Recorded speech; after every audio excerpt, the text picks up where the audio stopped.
Hello and welcome to Flix and Chill with me, Luke. Today I have a very special guest on my show. Jake is here. So Jake, why don't you please take it away and introduce yourself? Hi, yeah, my name is Jake. I am one of the contributing writers over at Sif Pops. That is how I have been introduced into this wild world of movies and podcasts. Hmm. When I am not doing movies, I am a full-time veterinary student at the University of Minnesota, so studying to become a veterinarian. Takes up the vast majority of my time. I would imagine veterinarian. Okay, why that? Um, Kind of a roundabout way of getting there. Ever Hmm. since I was like a really little kid, I knew I wanted to do something with animals. Hmm. And funny enough, I always kind of like strayed away from doing anything like medicine related. I just thought it would be a little bit too intense. I didn't think I could handle it. Hmm. So I never really even looked into it. I wanted to be a zookeeper pretty much up until I got to college, and then I met with some zookeepers and they talked me out of it. And then I just kind of bounced around a lot of different things out undergrad. Never really knew what I wanted to do. I Hmm. graduated, and then I just got a job at a vet clinic because it was whoever would hire me at the time. Hmm. And I just kind of instantly fell in love. I worked as a veterinary technician for 5 years and then started vet school a year and a half ago. Nice. What did the zookeeper say that they're like, you know what, let's not do that. Like, is the pay that shit or like what's happening there? The pay is pretty shit. The Okay. job market is really competitive and there aren't that many jobs available, so you kind of have to be pretty flexible about where you're willing to live. Hmm. And that's just more flexibility than I was willing to have at 19. Yeah. I wanted Yeah. something with a little bit more security, somewhere where I could like choose where I was gonna, establish the rest of my life and kind of my career. Hmm. So, But so you are actually one of those that knew what they wanted to do from very early on, and you actually stuck with it. yep, I knew the broad category. I knew I was doing something Yeah, with animals. yeah. Yep. That is very good, very cute, I'll say. The only reason I'm saying it is my sister has two kids, boys. One of Hmm. them will turn this year, 2026, because we are recording it obviously 2026. He's gonna turn 10. And he's been talking about for a while he wants to also be a veterinarian, and like help animals, cure animals, and all Hmm. that. And I'm like, if it stays like that, that might be actually good for him because I think that's a good profession, and I don't see that being replaced anytime soon by like AI or automatization or anything many other professions are facing right now. No, yeah, people are trying, but I think it's pretty secure. I mean, like even like in normal quote unquote like human doctors, I don't think they are going away anytime soon. Like, can you have machines perform certain surgeries? Like maybe in like 10, 15 years? Yeah, I can see that.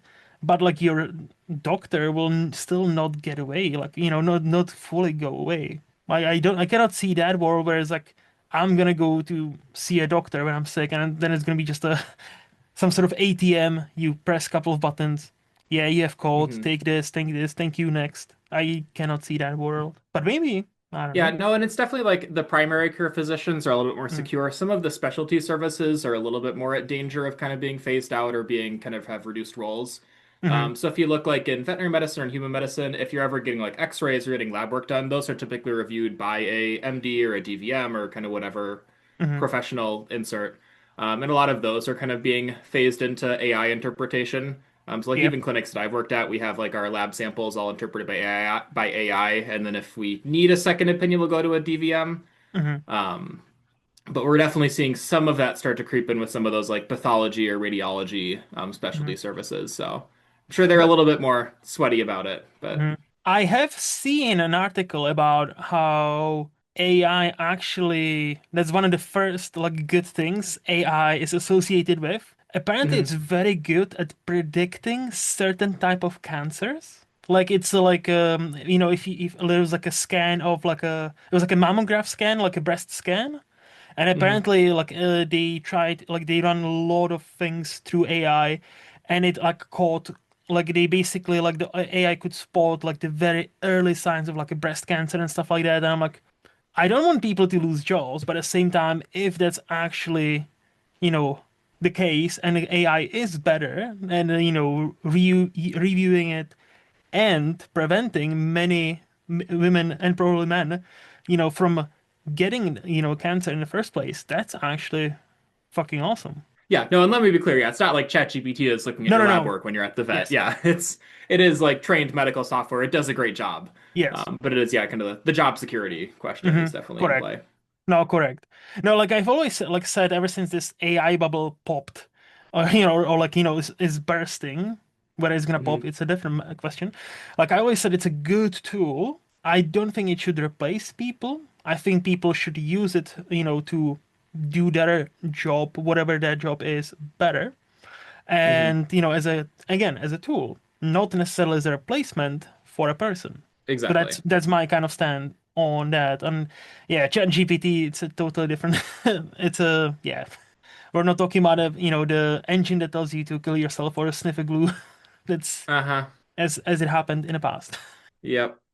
But yeah, so okay, so besides that, besides your obviously movies, you're a movie fan, and hence why you're here.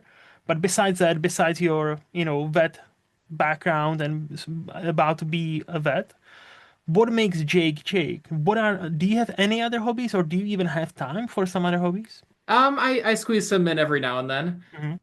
I am a big fan of trivia. I go to like bar trivia every week with a group of vet students. Hmm. We typically do pretty well there. We consistently place on the podium. We qualified for a big tournament last year, so that was our big kind of excitement of the year. Nice. So yeah, a lot of trivia. I am an avid baker. I love to bake. I'm especially a Mm, big cookie guy. I've been really working on perfecting my macarons the past few years. That's my big undertaking. And then last year I started working on bagels and kind of getting my bagel recipe really good. okay. Um, So what's the so yeah, those are secret? kind of my What is the um secret behind let's say good bagel in your eyes? good bagel, I'd say good quality ingredients is going to be the best thing. So getting good flour, Hmm. having a good like source of water for the bagel bath, Hmm. and then just having patience, not rushing things, letting them proof properly, Hmm. taking the time to like weigh out all of your ingredients, make sure everything is set. Just they say that cooking is an art and baking is a science, and Yes. there is artistry in baking too. I don't want to diminish that, but you definitely need to have a like analytical mind to bake. You can't really rush through steps. You need Yes. to measure things properly, take the Hmm. proper amount of time to do stuff, Hmm. Hmm. and really, really hone your craft. It's a skill. You have to practice it to get better. You're not going to make a great Hmm. batch your first time. Just keep No, trying and trying. yes, correct. And as you said, it's a science. Like it's like I think that's why I prefer cooking because like if you put a bit more salt or a bit more of the seasoning, it's not gonna ruin the dish. Whereas if you're baking something and you put a bit more flour or like an extra egg or something, suddenly it's Hmm. like, oh, this came out like looking like shit and this tastes like shit. I'm not gonna Yep. bake ever again. Yeah, well, that's the thing with baking too, is you can't really taste as you go, because if you just eat Yep. your, dough, it's just gonna taste like dough. Yep. So you never really know how it turns out until you're finished. And at that point, you've sunk like 3 or 4 hours into baking Hmm. something, and if it tastes like shit, and it's kind of a waste of an afternoon. Yeah. What got you into baking? Um, I've always kind of passively enjoyed it. I baked a lot with my mom and my grandma when I was a little kid. Hmm. Nothing too crazy. We just make, like chocolate chip cookies or cakes. Hmm. Um, and then I've always been like a big sciencey kid. Hmm. So I think kind of falling in love with kind of just that like science aspect of baking. And like, I've done a lot of reading on just like, the different like chemical reactions, kind of what each ingredient is doing in there and kind of how they all play together, how they change throughout the baking process, how like different additions kind of mess things up. Hmm. And just learning a lot of like kind of the technique behind baking, Yeah. is what really got me into it. But yeah, otherwise, I'm also a big just fan of like, Christmas and the holiday season, and baking is such a big aspect of that. Hmm. So just getting all my like Christmas cookies together is a big part of the holiday season every year for me. So Hmm. getting to do that has been a lot of fun. Okay. So you done a lot of reading about baking as well. So is it fair to say you're that guy that gets like super granular about stuff he's into?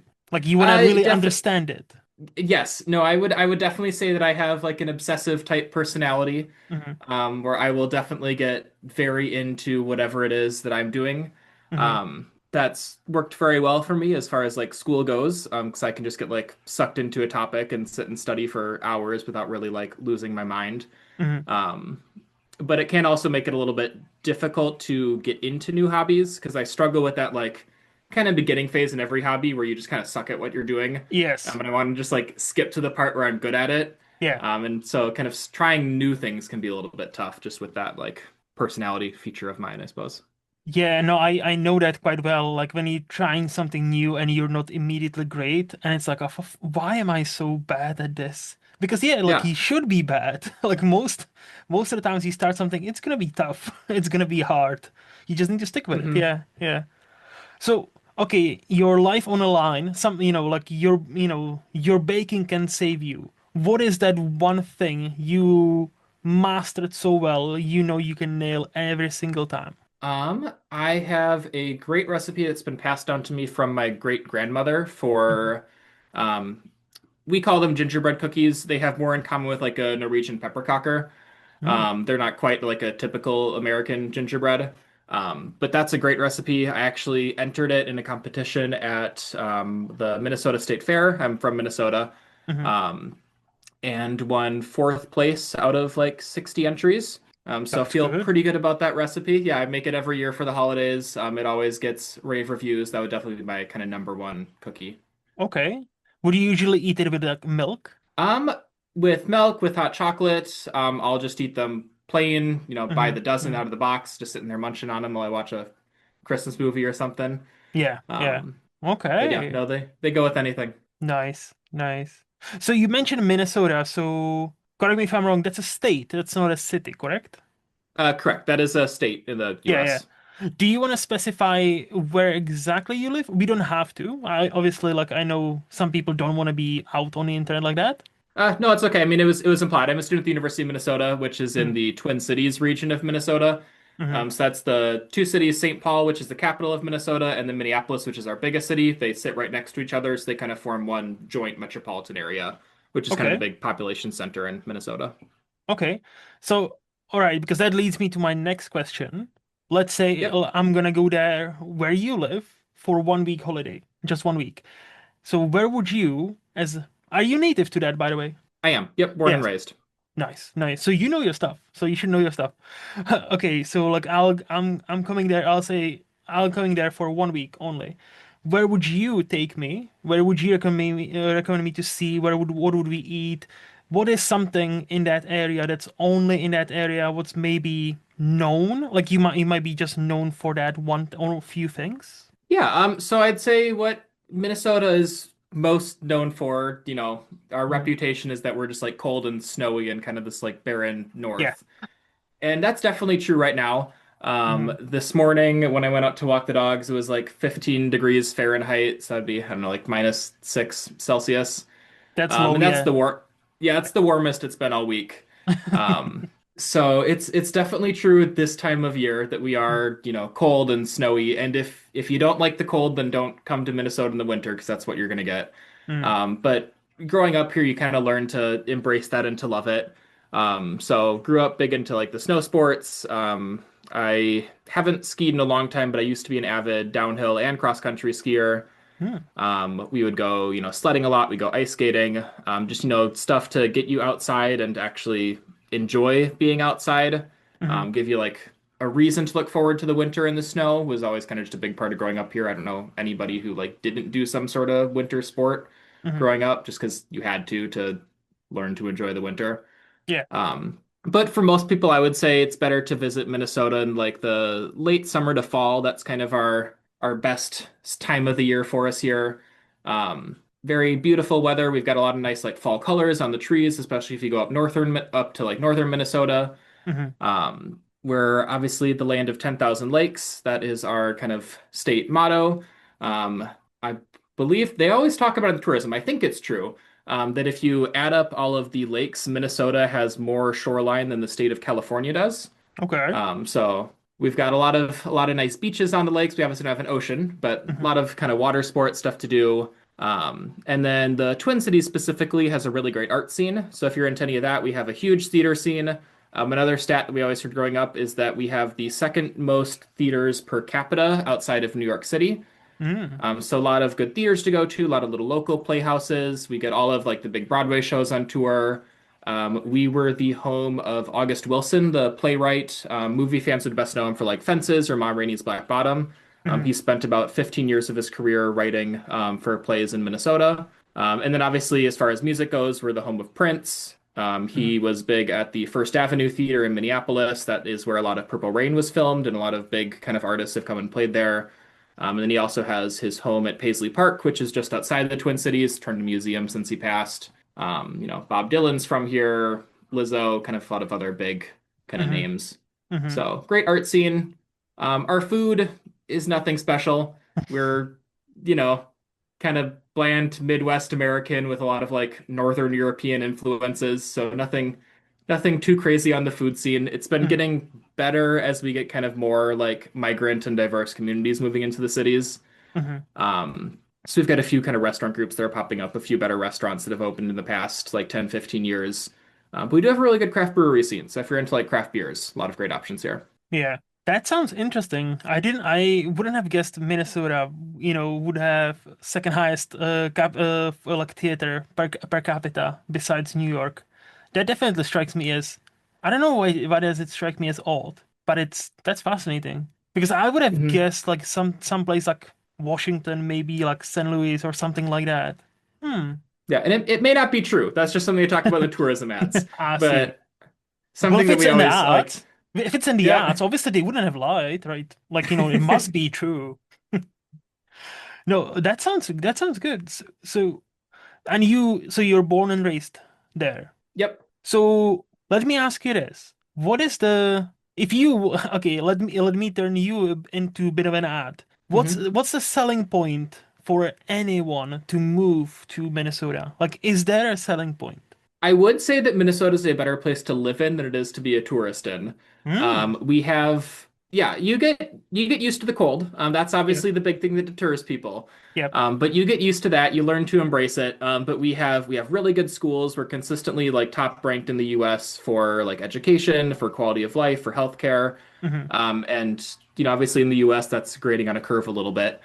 Um, Yep. but as far as the U.S. goes, we do a really good job of that here. We're a fairly liberal state in what is otherwise a pretty kind of conservative part of the country in the like upper Midwest area.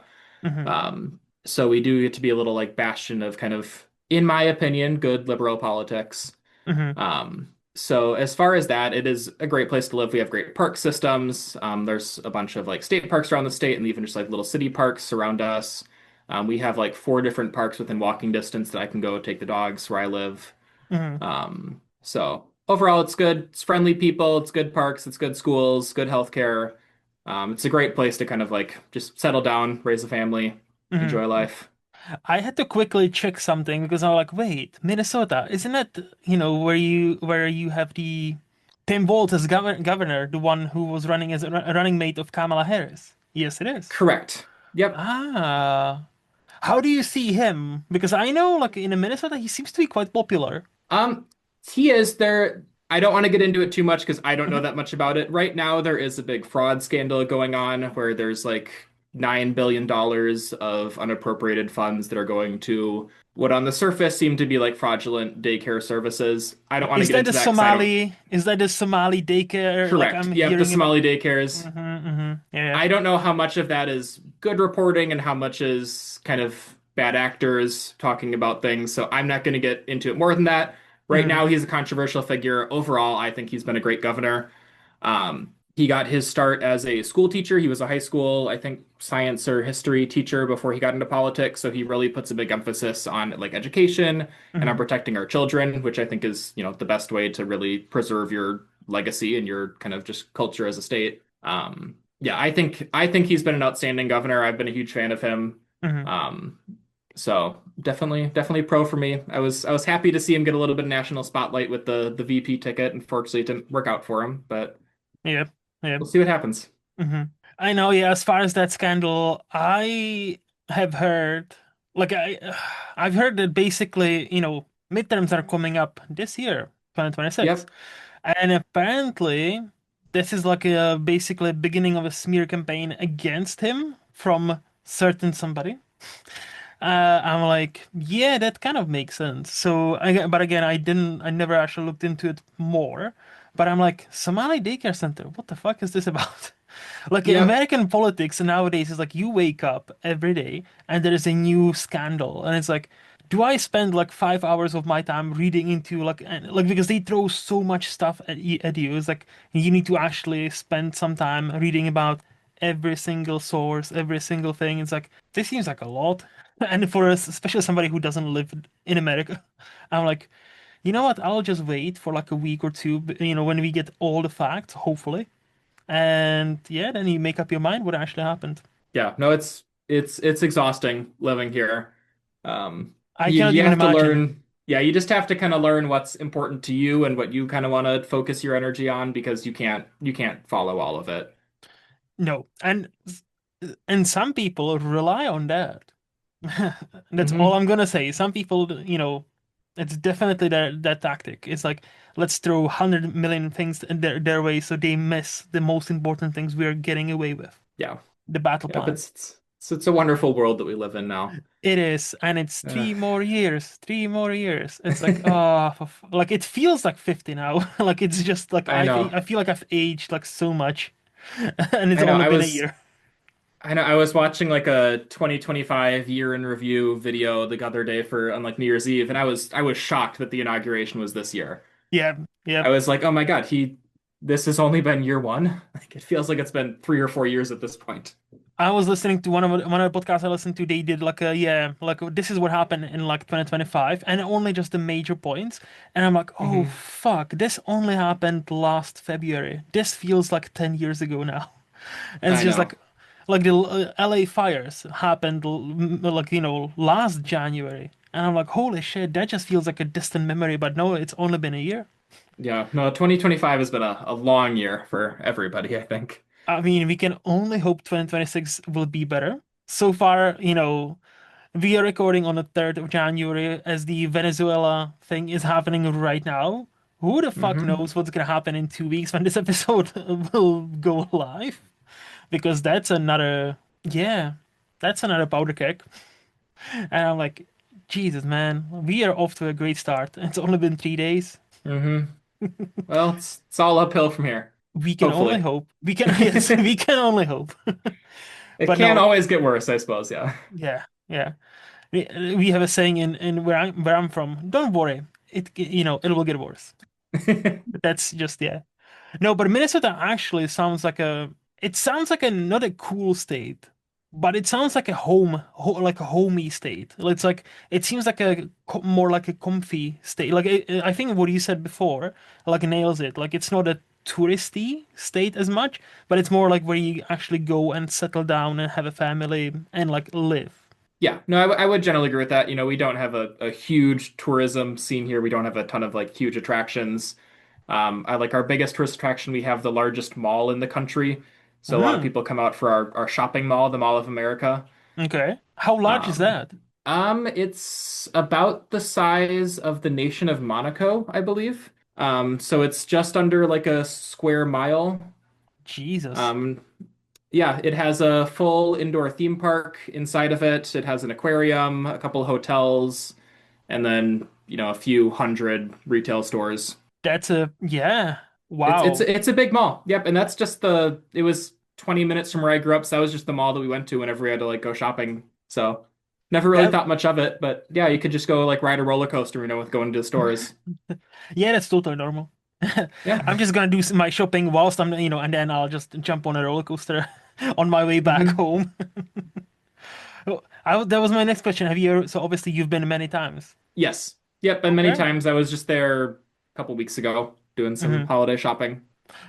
So, okay, I never heard of like a roller coaster inside of a mall, so maybe this might be a stupid question. What is the best roller coaster in that mall? Like what is your favorite? Um, there aren't any that are like too crazy as far as roller coasters go. Hmm. Right now, it used to be like the Charles Schultz Peanuts themed when I Hmm. was a kid, so like Charlie Brown and Snoopy. Yeah, Now it's all Nickelodeon themed, of so like course. SpongeBob. SpongeBob, So yep. there's a SpongeBob roller coaster that's pretty cool. It's got some like big drops and Hmm. I don't think there's any loop-de-loops, but there's some like hairpin turns on it. Hmm. There is a flume ride, so kind of like the logs on the water, that's themed after Paul Bunyan, Mm. who's a big like American folk hero. I don't know if you're familiar with him.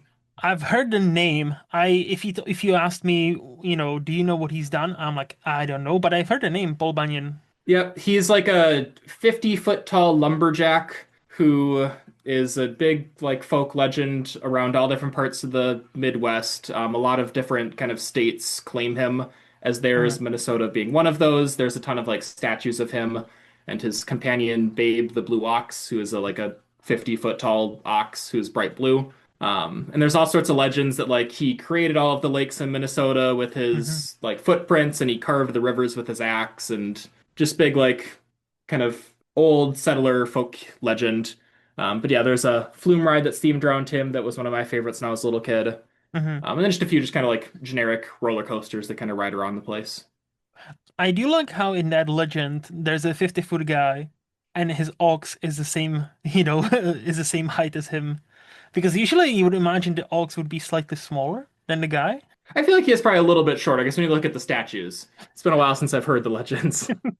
Because like, like if you imagine like your stereotypical, I guess like you can have a tiny man and a normal size horse and the man would be shorter than a horse, sure. Hmm. But like if you imagine stereotypical horse, like the horse is like slightly taller than a man, but not that much. And depending on what kind of man, like LeBron is probably, LeBron Yeah. James is probably taller than most of horses.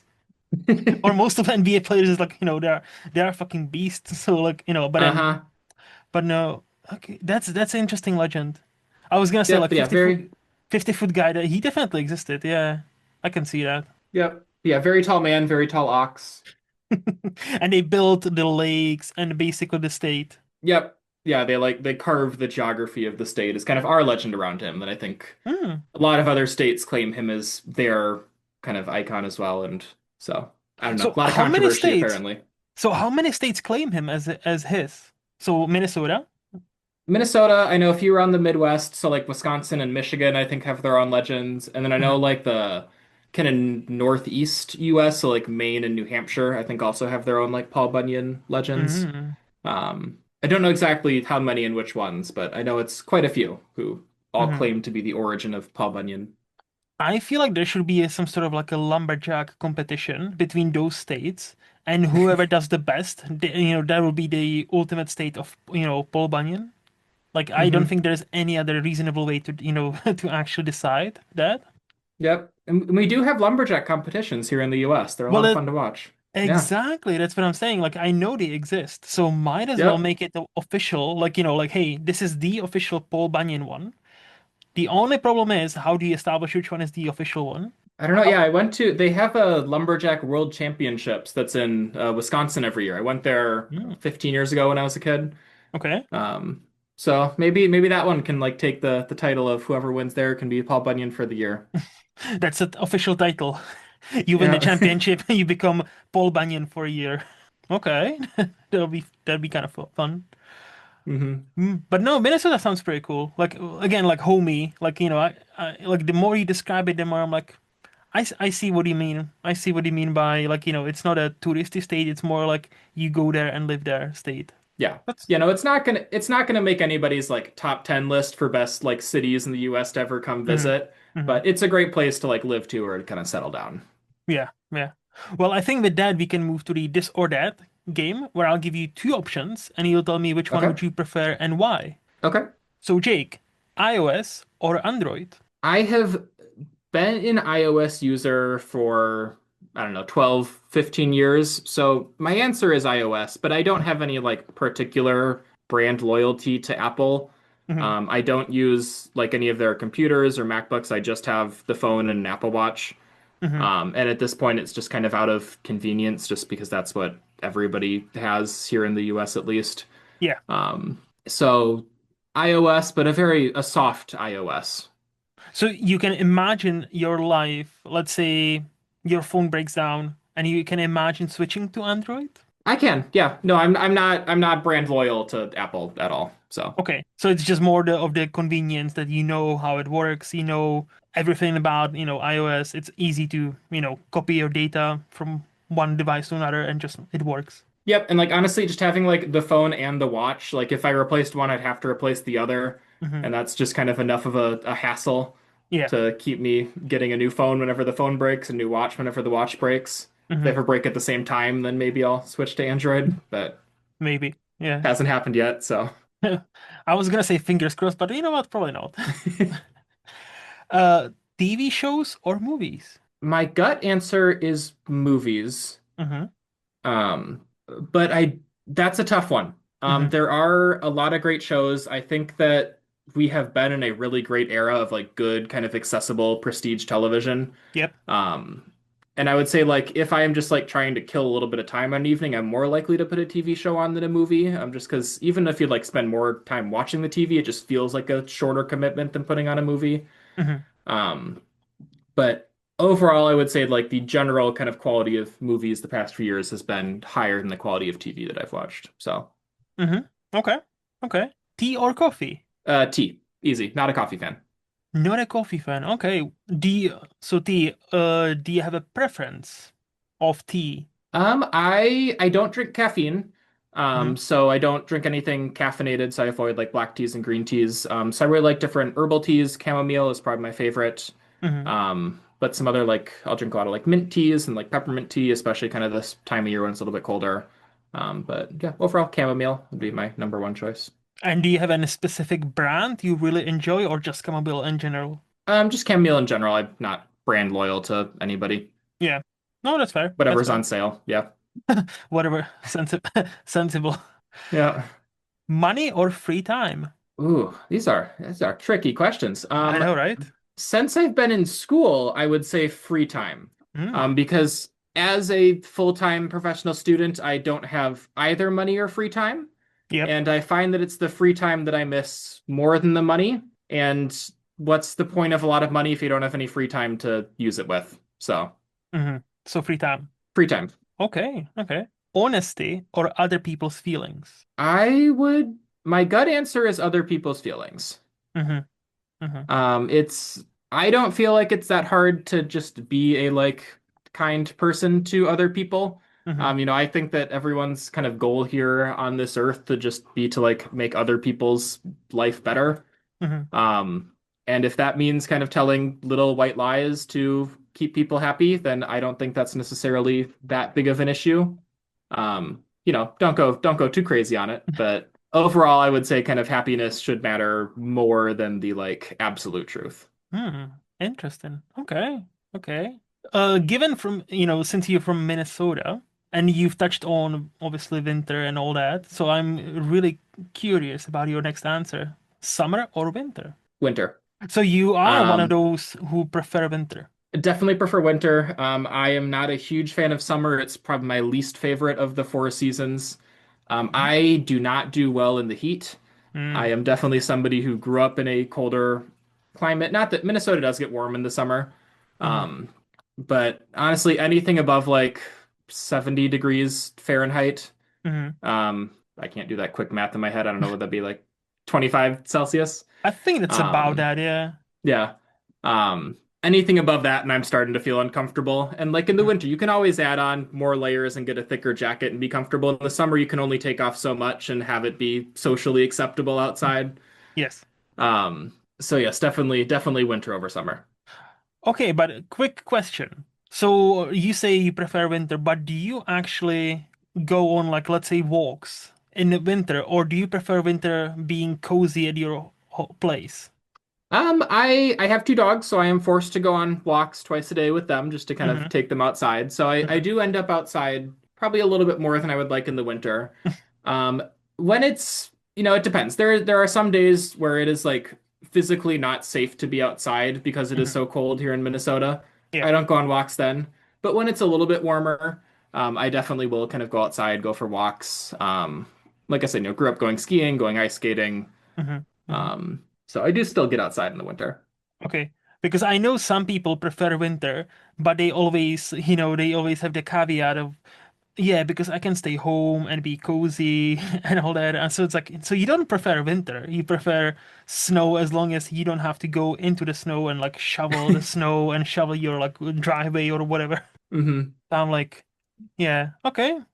Hmm.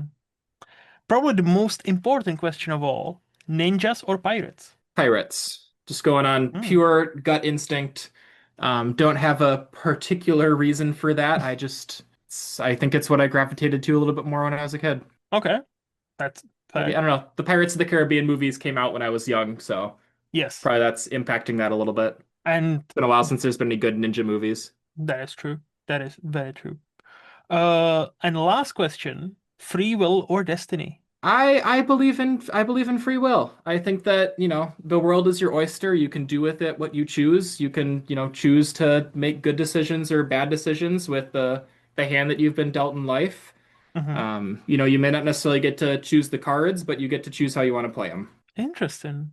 So you fully in free will. I would say, yeah, I'd say I'm pretty fully in free will. Okay. There is obviously, you know, some stuff that is kind of predestined. You can't choose where you were born or the family that you kind of were born Yep. into. Hmm. So I guess in that place there is a little bit of kind of, predestination, Hmm. but I think kind of, from time zero, kind of what you do is stuff that you have autonomy over. Hmm. Okay. That inter very interesting, really. Because I have many Americans here on the podcast, and usually, like I would say, like good 80%, they say mix of both. And I'm always been fascinated with that. So like you're one of the few that's chosen one or the other, like 100%. Hmm. So that's okay. Always I'm just fascinated, like with this question, which, what that person picks and why they pick it. So like it always gives me something to think about. Okay. Yeah, no, and I think so much that is cultural too. Yeah. So Yeah. especially with like free will versus destination, Yes. Yes. very much baked into like religious upbringing and kind of cultural values. So Hmm. Correct. Yeah. Well, before we move to the Flix part of this podcast, do you have any hot takes or controversial opinions you would like to share with us? I've got a few. I've got a few that Hmm. I came up with. Oh, he came prepared. Let's So go. I did. I came prepared. I thought of a couple things. So one that we've kind of touched on a little bit in our earlier conversation is that I feel very strongly about like generative AI, Hmm. and ChatGPT and Midjourney and any of those programs. And I would say that I think they are like a blight on our society and one of kind of the worst things that we've come up with in the past 5 years. Hmm. I think it is going to completely ruin the education of a like whole generation of children because I think a lot of kids are going to learn to use these as crutches and not like properly learn to read or to write or to like think critically or to analyze the world. And I don't think we're going to understand the impact that that's had for another probably 10, 15 years until some of these kids grow up and are forced to face a world that they're not prepared for. Hmm. Um, I see it a lot, even like with my classmates who are a little bit younger than me. I came into vet school a little bit older than most, so I never had ChatGPT when I was in college, and a lot of them did, Hmm. and that kind of shows. And a lot of them really rely on it to like study or to learn the material. Hmm. And I think it's easier and it's faster, but it really does you a disservice. And yeah, I think it's making people worse writers. It's making people, worse programmers, kind of just worse at Hmm. really any of the stuff that we are using ChatGPT for. Like I agree in principle that there is a world where it can be used as a tool and to kind of supplement a skill set you already have. Hmm. I don't think it can be used to replace a skill set that you don't because it's not perfect technology. It makes mistakes, and if you aren't already an expert on what you're using it for, you're never going to notice those. And Hmm. those mistakes are just kind of going to perpetuate and just cascade, and there's going to be a huge snowball effect. So I think it is a very bad thing. I think it's a lot scarier than the media is making it out to be. Not even so much in the like it's going to steal all of our jobs, but just that it's going to make like the human race worse and stupider. And we should be more concerned about that. Hmm. I think this is going to be a bit boring because I 100% agree with you. Like as I mentioned before, I believe in this being a good tool for somebody who already knows what they are doing, meaning Hmm. like programmer. Like I'm in IT. Like I'm not a developer by any means. Trust me. No, no, that's not my skill Hmm. set. But if you're a developer, and you know what you're doing, like developers use it to check, like, hey, write me this function. And if they know already what they're doing, for them it's faster to then fix their mistakes, the AI mistakes, than trying to come up with something on their own. And it saves them a bit of time here, a bit of time there. Cool. And yeah, like, if you want something quick, or if you've been, spending some time on this one problem, yeah, if you try some ChatGPT or whatever, maybe it gives you a different idea. Okay, cool. But like to actually start, like, that's your point one to do anything is open ChatGPT. Yeah, I don't think that's great. Also, you mentioned, and I'm afraid of it from a different reason. Have you seen what is it called? Sona videos? Sona 2? I've heard of them and I've seen a couple like clips on social media. I haven't looked too much into it. I kind of on principle try to avoid AI and AI generated Hmm. content, but I'm familiar. Because basically, what I'm trying to say is, so there's a Sona, and now there's a Sona 2. That's only in the last month or two, if I'm not mistaken. I might be totally wrong. Hmm. But that one generation, holy shit, it makes so much difference. Because now I've seen pictures generated. It's indistinguishable from actual real life pictures, real life people, and the same for videos. I've seen videos where like there's this fun, people now use it for fun stuff, obviously. Like where it's like a cat playing bunch of tools on this like veranda, and like it's Hmm. it's being recorded, quote unquote, as like with like a ring camera, like a doorbell camera. The way Hmm. it imitates the camera quality, the audio camera quality, the like honestly, if it wasn't for the cat doing the most ridiculous shit, you wouldn't have known that's an AI. Same with the pictures. So my main worry has been for the last 2 3 years. This point, we have now reached the point where anybody, you and I, can Hmm. make a video of the most gruesome shit, make an audio that sounds indistinguishable from the real audio from somebody famous because they said many lines, many clips you can take, and you and we can create the most bizarre 100 hours of fake news Yep. and release it. And it's gonna be indistinguishable from the actual real life stuff. And, if we had problems with fake news in the last 10 years, we've just entered a new era. And this is gonna be fucking scary. Like, especially like, the way algorithm works, like, you upload something on Instagram or Facebook or X or Twitter, whatever fuck, and it spreads like wildfire. And before many people understand this isn't AI, this not didn't actually happen, too late. Yeah.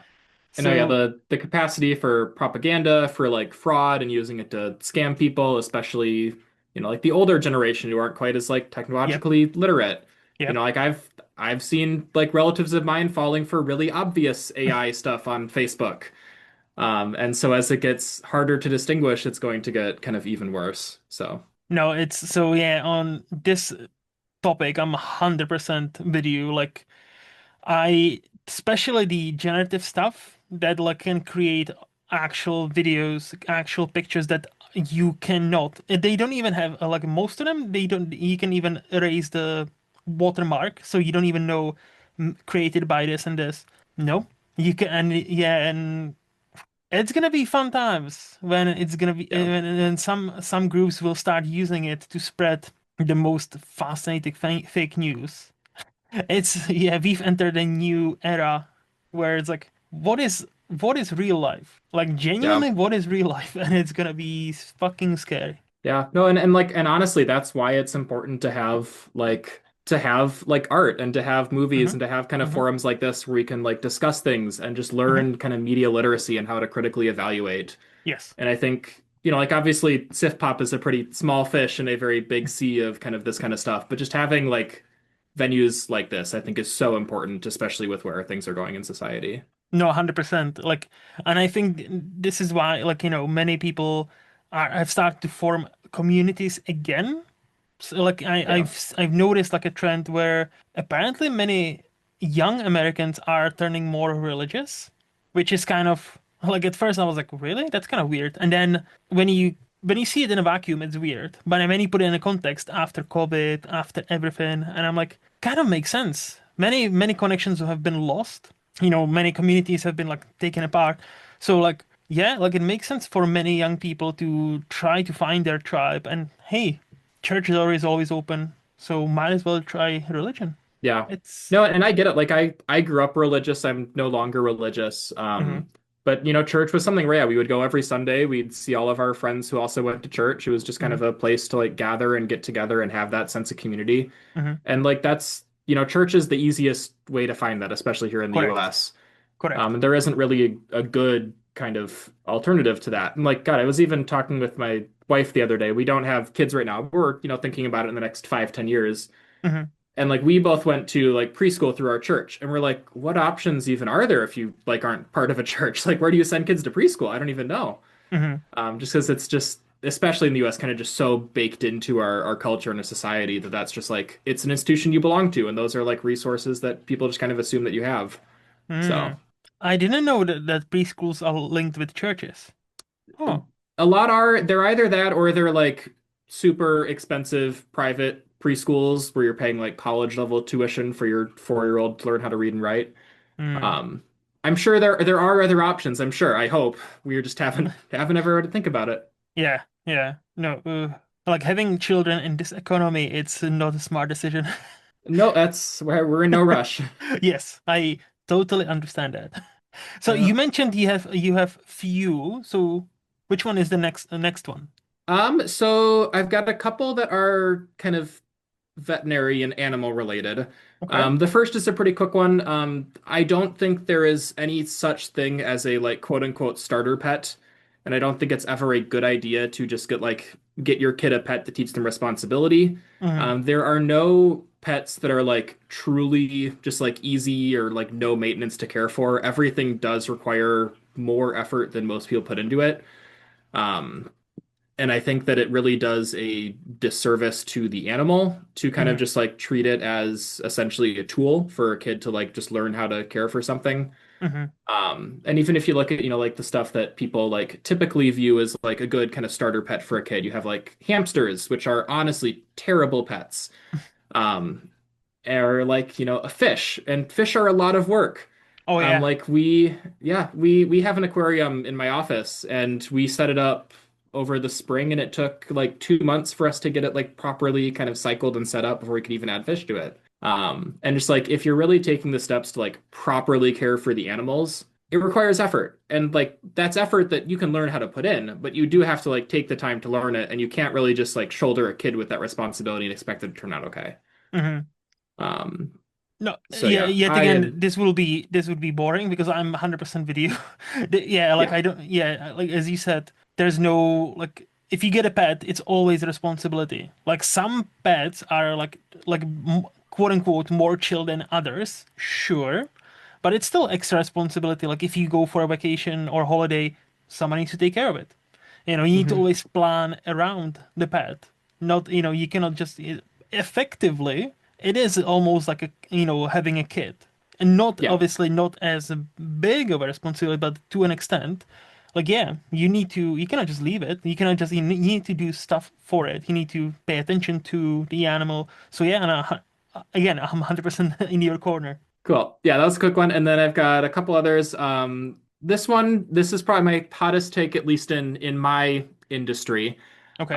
I don't think that there should be a cattle industry. I Hmm. think that we should abolish it. I think that yeah, we don't need beef, we don't need dairy. We should find alternatives. Cattle are terrible for the environment. hmm They take a bunch of space to raise, they take a bunch of energy to raise. They produce a lot of greenhouse gases. It's space and energy that we could be using for other stuff to kind of better society, to have a more secure food supply. And frankly, I don't even think that steak tastes that good. I think it's one of the most overrated foods out there. I don't think it's worth the high price that you pay for at restaurants. I think it's usually like okay at best. So I know this one could get me canceled at school. I have a lot of friends who want to like be cattle vets or who grew up hmm on dairy farms. hmm Um, but yeah, I am just kind of ethically opposed to the production of cattle in general. To quote Fox News, damn liberals going after our hamburgers. Yep. Yep. No. No, that's me literally. Yeah. Wait, so are you a vegetarian? I'm not a vegetarian, but I Okay. don't eat beef. Okay. Good. I do eat other foods, and like if there are like scientific studies that look at like the environmental impacts of different kind of Yeah. animal production facilities. Um, Beef is the cattle worst is one. Yeah. Yeah. cattle is by far the worst. Yeah. Poultry and aquaculture are both like pretty minimal. Hmm. And then pork is somewhere in between, a little bit closer to poultry than it is to cattle. Yeah. No, yeah. Yeah, so I mostly eat chicken and fish. I'll Hmm. occasionally eat pork, but yeah, I don't eat cattle. Hmm. I'm lactose intolerant, so I'm not supposed to eat dairy. Hmm. I'll admit that I have cheese and ice cream every now and then. I'm not perfect, but I Hmm. probably shouldn't. So be better for me if they got rid of those two. No, like yeah, I'm not necessarily like I'm with you in spirit because like I've read exactly what you're talking about, so I am aware that like beef and cattle industry and all that is quite bad for the planet, especially like what are you saying? Massive farms, like where it's like literally just like a conveyor belt almost. It's not even a Hmm. farm. It's just like almost like a legal distinction that this is a farm, but it's really not. It's not Yeah. the like if it's like the farm many people think of, nice farmer with his wife and children and having a bunch of cows running around roaming free. Okay, cool. But not like not like the massive stuff we need to feed all the people that exist. And I am trying to eat less meat in general.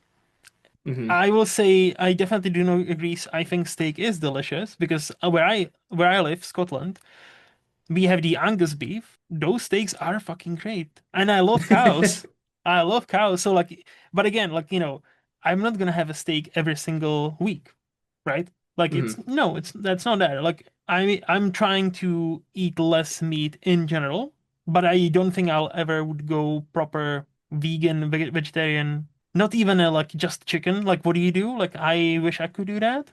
I do like me some beef every once in a while, Hmm. but it's one of those like it's hard to argue because like yes, what we have created as a society, it's not quite sure how sustainable it is because like the quantities we need to feed just America alone, just Americans, it's insane. Hmm.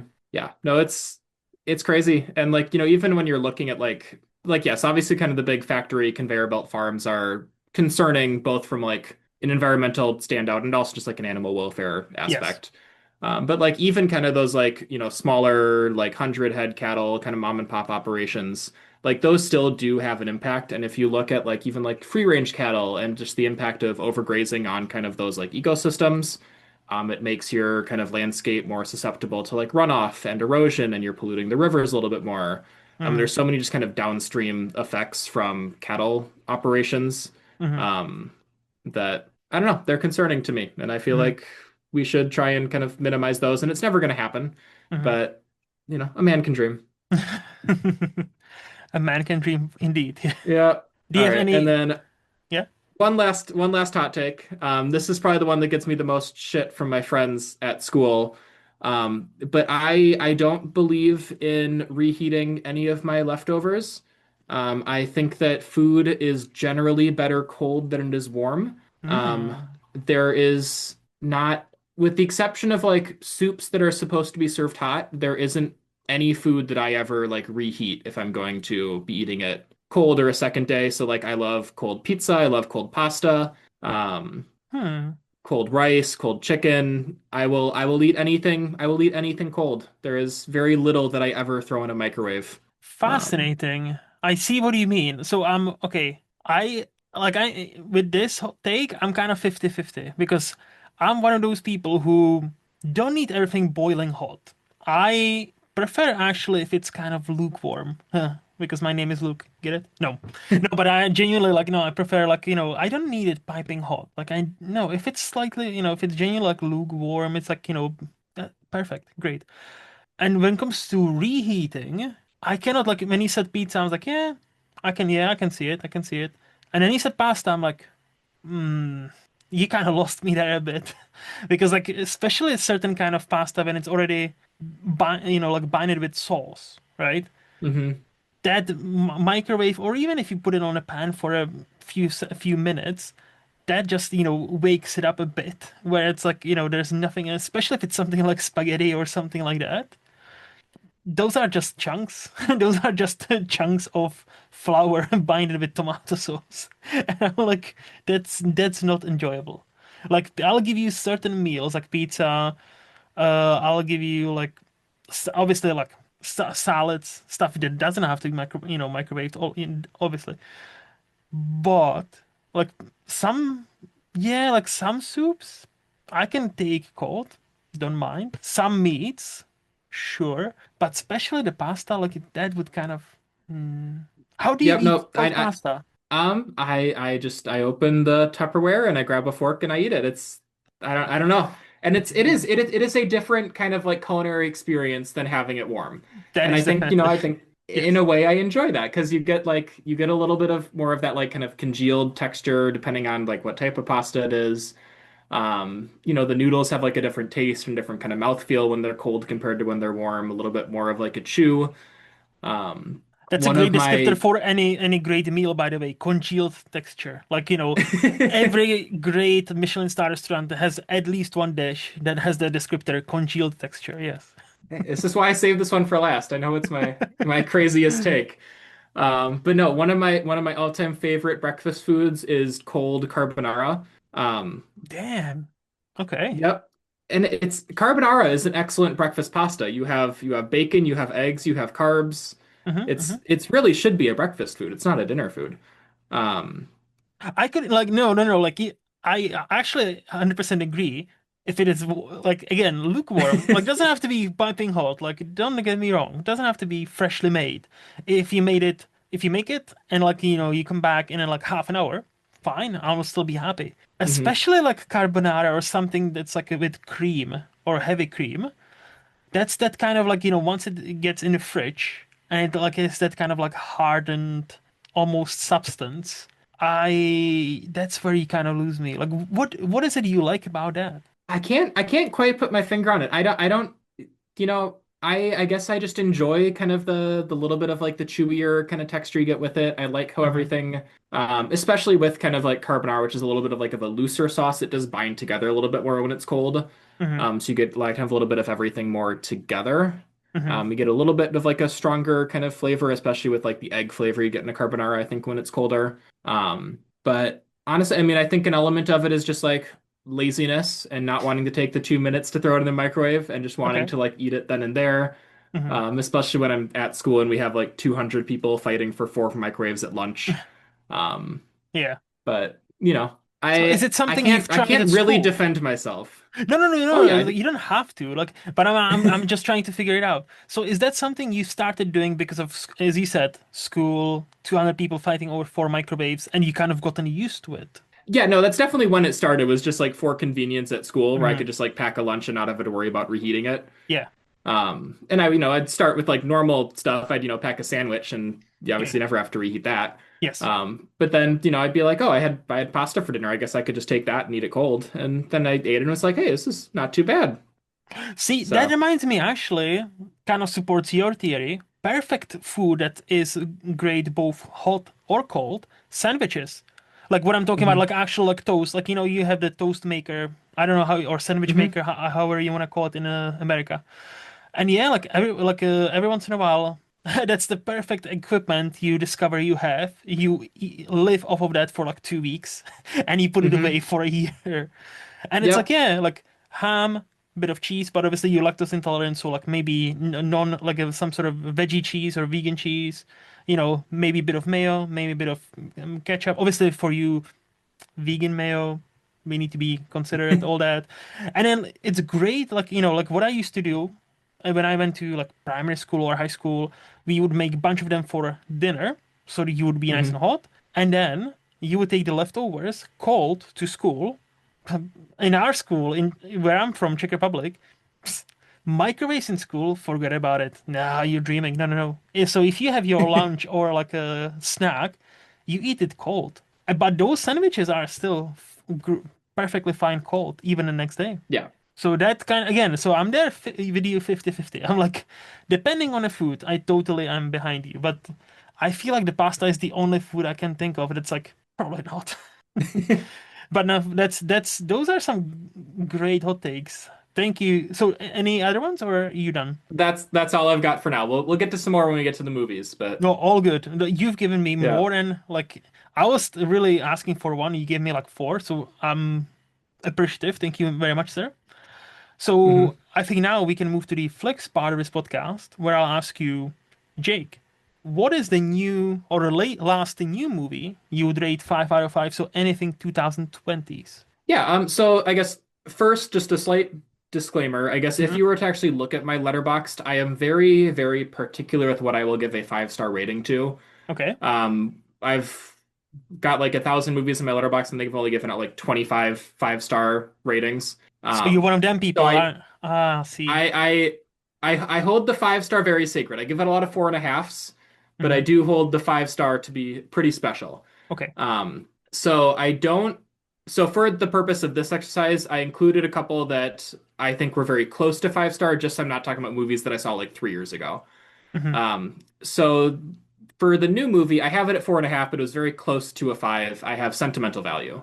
Oh, the latest. Um, Yeah, yeah, yeah. yep, yep. So without Joachim spoilers, Trier's. yeah, without spoilers, I haven't seen it, but I finally it's playing Okay. in the cinemas here, so I might get to see it at some point. Without spoilers, first, why did you like it? And second, what stopped you from giving it the full 5 star? Yeah, so I think it is one of the best kind of character pieces that we've had all year. Hmm. The kind of central 4 to 5 performances are all outstanding. Hmm. So you've got kind of the main four roles. You have Stellan Skarsgård, Renate Reinsve, Inga Ibsdottir Liljeas, and Elle Fanning. Hmm. All four of them are incredible in their roles. They're all very different characters, and they inhabit those really well. They all feel like just kind of like real lived-in characters. And I don't remember exactly what I did for my like 10 best performances of the year on the Sifties. But all four of them were like in consideration for that for me. Hmm. And just overall, it's this really interesting kind of just look at generational trauma and how kind of different people process trauma and how we kind of just use the arts and artistic expression kind of as a means to do that. Hmm. And just really well written, really well made, really well acted. Overall, great film. I watched on like the 8-inch screen on a Delta flight a couple weeks ago because they had it on the like Delta streaming service. And even with that, I still loved it. I would say the only thing keeping me from a true 5 is I thought it had a little bit of kind of pacing issues. There were times where it dragged a little bit. Hmm. There were some scenes where I felt kind of went on a little bit longer, could have been cut or kind of shifted around a little bit differently. Some of the editing choices aren't my favorite, but overall, fantastic film. Recommend it for anybody this year. Okay, so two things I think. So first, so are you one of those people who like if it's like a 1 minute of like 2 hour movie bothers you, like that's why it's 4.5. Are you one of those that's like very nitpicky about movies? To me, a 5-star movie has to be perfect that I like can't complain about. So yeah, 5-star movies are like perfect films. I understand that, but isn't it like a bit tiring, like in a way to chase perfection when it doesn't exist? I think it can exist though. I think there are, and I'll talk about some. There are some films on here that I Oh, do okay, think are like true okay, 5 stars. okay, So I okay. don't think it's impossible. I think it can exist. I think it's good for kind of artists to try and chase perfection. Hmm. You may never get there, and there's no shame in being a 4.5-star film. That's Hmm. still Hmm. very Yeah. high praise in my opinion. But Okay. I do Also, try and hold that top tier very special. that's fair. Like, look, and you do you. Like, I'm not trying to convince you. I'm just like, especially with people. There, I know there are several from Sift Pop that are exactly in your camp, and I'm like, I always like kind of mesmerized how some of them hold that like ultimate 5 out of 5 rating is like something that's like so precious. And I always wondered about that because I'm definitely not that person. But to my other point, is the sentimental value movie that's like for 8-inch plain screen? Because like what I'm saying is I'm not well, I was gonna say I'm not judging, but I am kind of. And but hear me out. Hear me out. I've been like last year, I've done a lot of traveling, like I think the most in my life. So I've been on many planes with many screens, Hmm. and I always seen like, oh, this movie's supposed to be fucking great. But to me, there is a distinct in like there's a like as you're precious about your 5 stars, I'm precious about movies in general. And to me, there are Yes. some movies that are not airplane movies. Like there was a I cannot remember. Oh yeah, one of the movies had a movie. Uh, no, sorry, one of the planes. Sorry, English. One of the planes had a movie from like 2 years ago. I think it's called like Gigi or something that's supposed to be excellent. Like there's a like this like a small indie kind of movie that was getting some love from Hmm. 2024, I think, and it's not streaming anywhere here in the UK. And I saw it and I was like, oh, I would love to see it. But I'm like, but I feel like that's the kind of movie I really want to see in a comfort of my home and on my nice 4K TV with my decent enough audio system, not on a Hmm. airplane. So I guess my point is, do you have that distinction between like, as if you're chasing for perfection, what's the like, how aren't you setting some movies for a failure if you watch them on an 8-inch screen on a plane? I I completely agree with you. No, it is not Sentimental Value's fault that I watched it on an Hmm. airplane. And I try not to hold that against it. I do Yeah. admit, like I do want to watch it again on like my Hmm. proper TV and Yeah. with like the proper setup, and maybe it will go up to 5 stars there. Hmm. As far as plane movies go, I think it is one that is perfectly fine to watch on a plane. It's a Hmm. kind of character-driven drama. You Yeah. get there's not too much reliance on like good visuals or great sound quality. You still get the full impact of the performances, even if it's on a tinier screen with Hmm. like crappy headphones. But yes, no, I agree with the principle. Hmm. I remember a few years back I tried to watch Batman v Superman on a plane, which like on its own still is not a great movie, but had like none of the value that it does have just watching it on that tiny screen. It bored me to tears because I could barely see any of the action that was going on. So, still And not a even great movie, but definitely was taken down a few pegs because of that experience. and I was gonna say like I don't think wait, is that Batman, is that the one that there's the kick-ass fight in towards the end where Batman actually beats up a lot of guys? Is that a movie? Yes, I think it's like in the middle of the movie, but I believe that's the one where, yeah, it's like the warehouse fight Yeah, scene the with warehouse. Batman. Yeah, yeah. So okay, Yep. I was almost gonna say like this one with the quality of the movie, like you might know, but that fight is actually pretty fucking awesome. It's a great fight, and it's also pretty dark, and you do not see the darks on an airplane No. screen. So, And like, um, and the line, "Why did you say her name? Martha," needs to be enjoyed at the comfort of your home or cinema.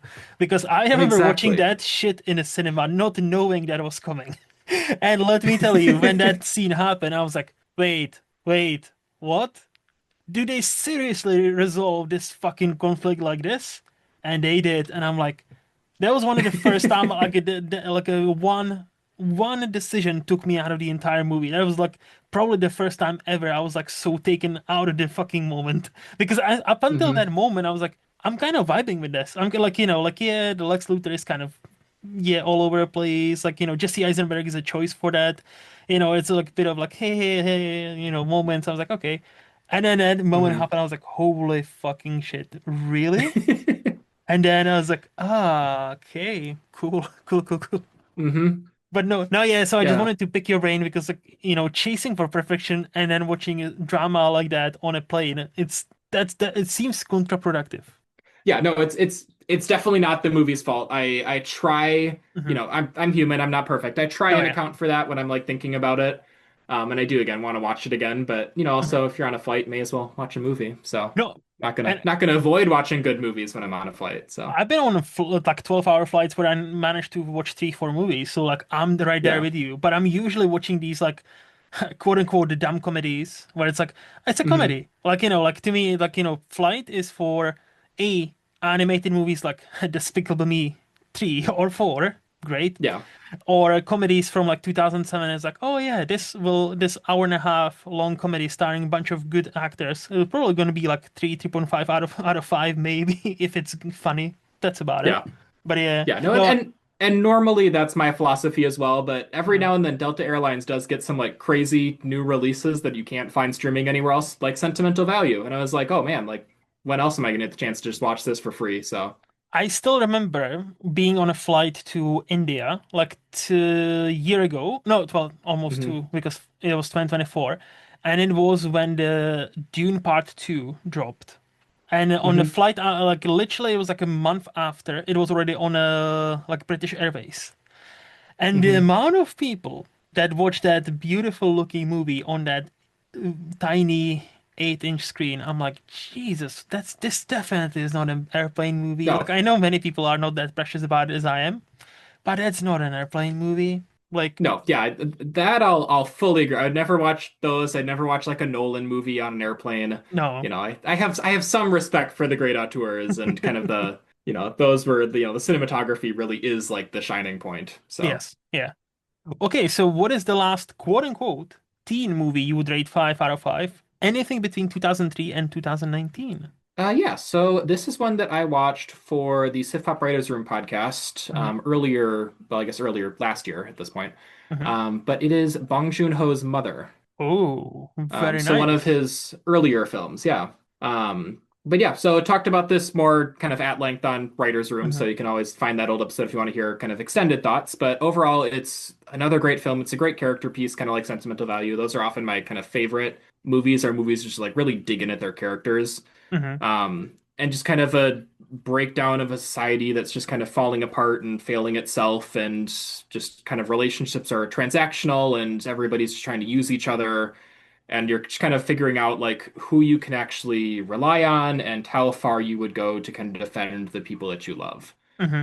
Um, And did you give it and yeah, 5 or 4, 4.5? that's one I gave it 4.5 the first time I watched it. I bumped it up to a 5 the second. Nice. So you've So rewatched it since.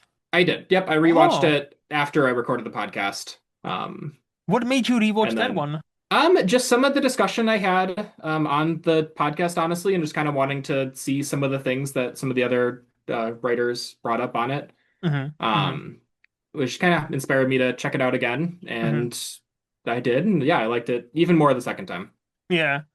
I think Bong Joon-ho is one of the few directors I've quote unquote completed. So I've actually seen all of their movies now.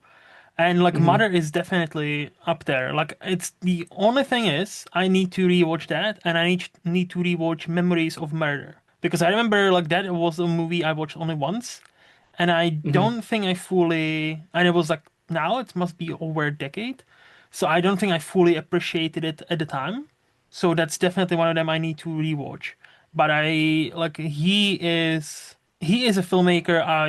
I'm in his corner for no matter what he does next. Like even Mickey Hmm. 17, not his best movie, but I still thought it's a interesting movie. I thought it was a great movie. I know it wasn't received that well, but like hey, it's hard to follow up something like Parasite that breaks all Yeah. the all the history and historical records on at the Oscars. So it would all that follow up was always going to be let down no matter what. So and Yeah. now I wonder I am keen on seeing what he comes up with next. But the Mother is definitely one of those like quieter ones of his. Like it's definitely like it feels almost like the most quote unquote like dramatic ones he's made, Hmm. if I remember correctly. But Yeah, no, yeah. it definitely kind of leans more on the drama. There is like a bit of kind of like his kind of signature like darker comedy in Mhm. it still. Yeah, yeah, But definitely not as comedic as like a Snowpiercer or Mickey 17. yeah. So No, 100%. But no, that's a very good pick. So what is the last quote unquote adult movie you would rate 5 out of 5? So anything between 2002 and 1975. yeah, so this is one that I just rewatched for the holidays a couple Hmm. weeks ago. It is my favorite Christmas movie of all time, Home Alone. Yes. And this is a pure 5 out of 5 for me. Hmm. It's one that I watch usually a couple times every holiday season. It is like the most Christmassy of all of the Christmas films. The production design is just immaculate. Every set and every scene just like exudes kind of like Christmas and holiday. And it's not over the top. It's just like, all of their wallpaper is like red or green. Yeah. And just like everything has those kind of like little touches of just magic in it. Hmm. The John Williams score is so good. Yes. One of my favorite scores that doesn't really get as much attention as it deserves. And then Macaulay Culkin is just like one of the best kind of young performances of all Hmm. time in that movie. Hmm. He's so good as Kevin. And then, with the supporting, you have like Catherine O'Hara as the mom, Joe Pesci and Daniel Stern as kind of the bumbling bad guys. Excuse me, Wet I can Bandits. Wet Bandits. bandits. Wet, Sorry, yes, Wet Bandits. They the have wet name. bandits. Yes. That's how they identify, Yes. okay? We need to Yep. respect that. Yes, Harry and Marv, the wet bandits, Yes. or the sticky bandits in Home Alone 2. Yeah, in Home Alone 2, yes. No, no, Um, Home Alone is a classic. It's my number one like Christmas movie too. Like I've mhm. grown up with that movie. Like it's yeah, and then, like the older I get, the more, especially John Williams' score. He didn't have to go that hard for a Christmas movie, but he It's did. so good. It's Yeah. so fucking like every scene, every character has his sweet like theme. Every scene has its distinct tone, and sometimes when he blends, my favorite scene is right after the nice moment at the church where he finally meets the neighbor and understands, hey, you don't have to be afraid of me. I'm not this killer, right? And they are, Hmm. and the choir sings in the background. You can always hear them. And then when he goes home, like it kind of blends into that score as he starts to Hmm. run. And I'm like, that's fucking like goosebumps every time. It's just, like dun, dun, dun, dun, dun, dun, dun, dun, dun, dun, dun, dun. And then like it goes to the score more and more. And I'm like, Hmm. damn, John Williams, you bastard. Fuck, it's so good. Yeah. Like It's so good. it, Yeah, and like, Chris Columbus, it's been a little while since he's had like a true hit, but he just like understands movie magic. yes. Like I feel like kind of few other directors really get. He's got a lot of like writing credits back from the 80s with like Hmm. Gremlins and all that kind of stuff, and then Home Alone, the first couple Harry Potter movies. He just kind of gets that like just translating magic onto the screen. Yes. Like speaking of And Harry Potter, like I don't think he gets enough credit for doing what he did with the first two movies of Harry Potter movies because like those Mhm. were like now obviously those were kid movies, but some people say, oh, it's almost a flaw, but I'm like, no. Even the books, if you read the books, were kid books. It's only Yeah. gotten darker.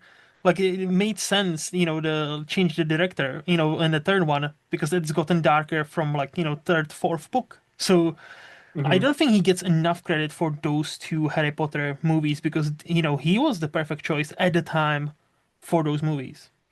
Yeah, no, and I mean, and if, that first movie flopped, then who knows what would have happened with Yep. like anything Potter. Yep. The franchise may just not be what it was. And if you look at J.K. Rowling now, maybe that's not the worst thing in the world, but the story is still the story.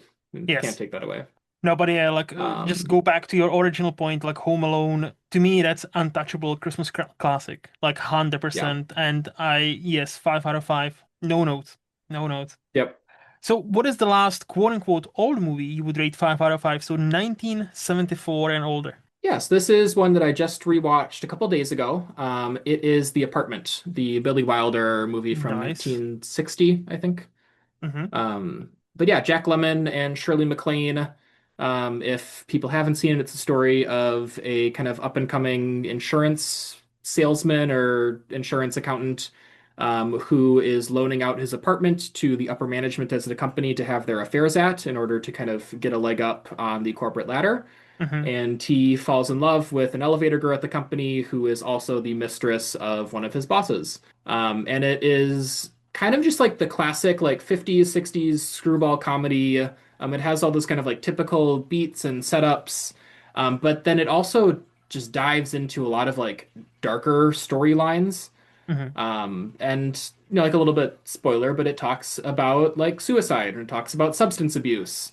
And it Mm-hmm. really isn't afraid to like really just dive into those. And it doesn't treat them as jokes. It like takes them as serious beats and serious moments. And just Jack Lemmon is so damn charming in that movie.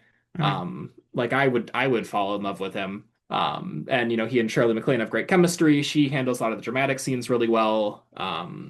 Just yeah, another one. I watched it for the first time a year or two ago, and just instantly was a 5 out of 5. And then it has a little bit of like Christmas, New Year's scenes towards the end of the film, so I always throw it on kind of around like the Christmas, New Year's time of year. Okay. So Speaking of rewatching movies, that's the one I do need to rewatch because I've only seen it once, and I remember Hmm. thinking it's fine, but like again, it's been almost a decade, I think, so I don't think I have fully appreciated that movie at the time. So I Hmm. definitely it's one of those I've seen, but I remember thinking it's fine, like it's not anything special.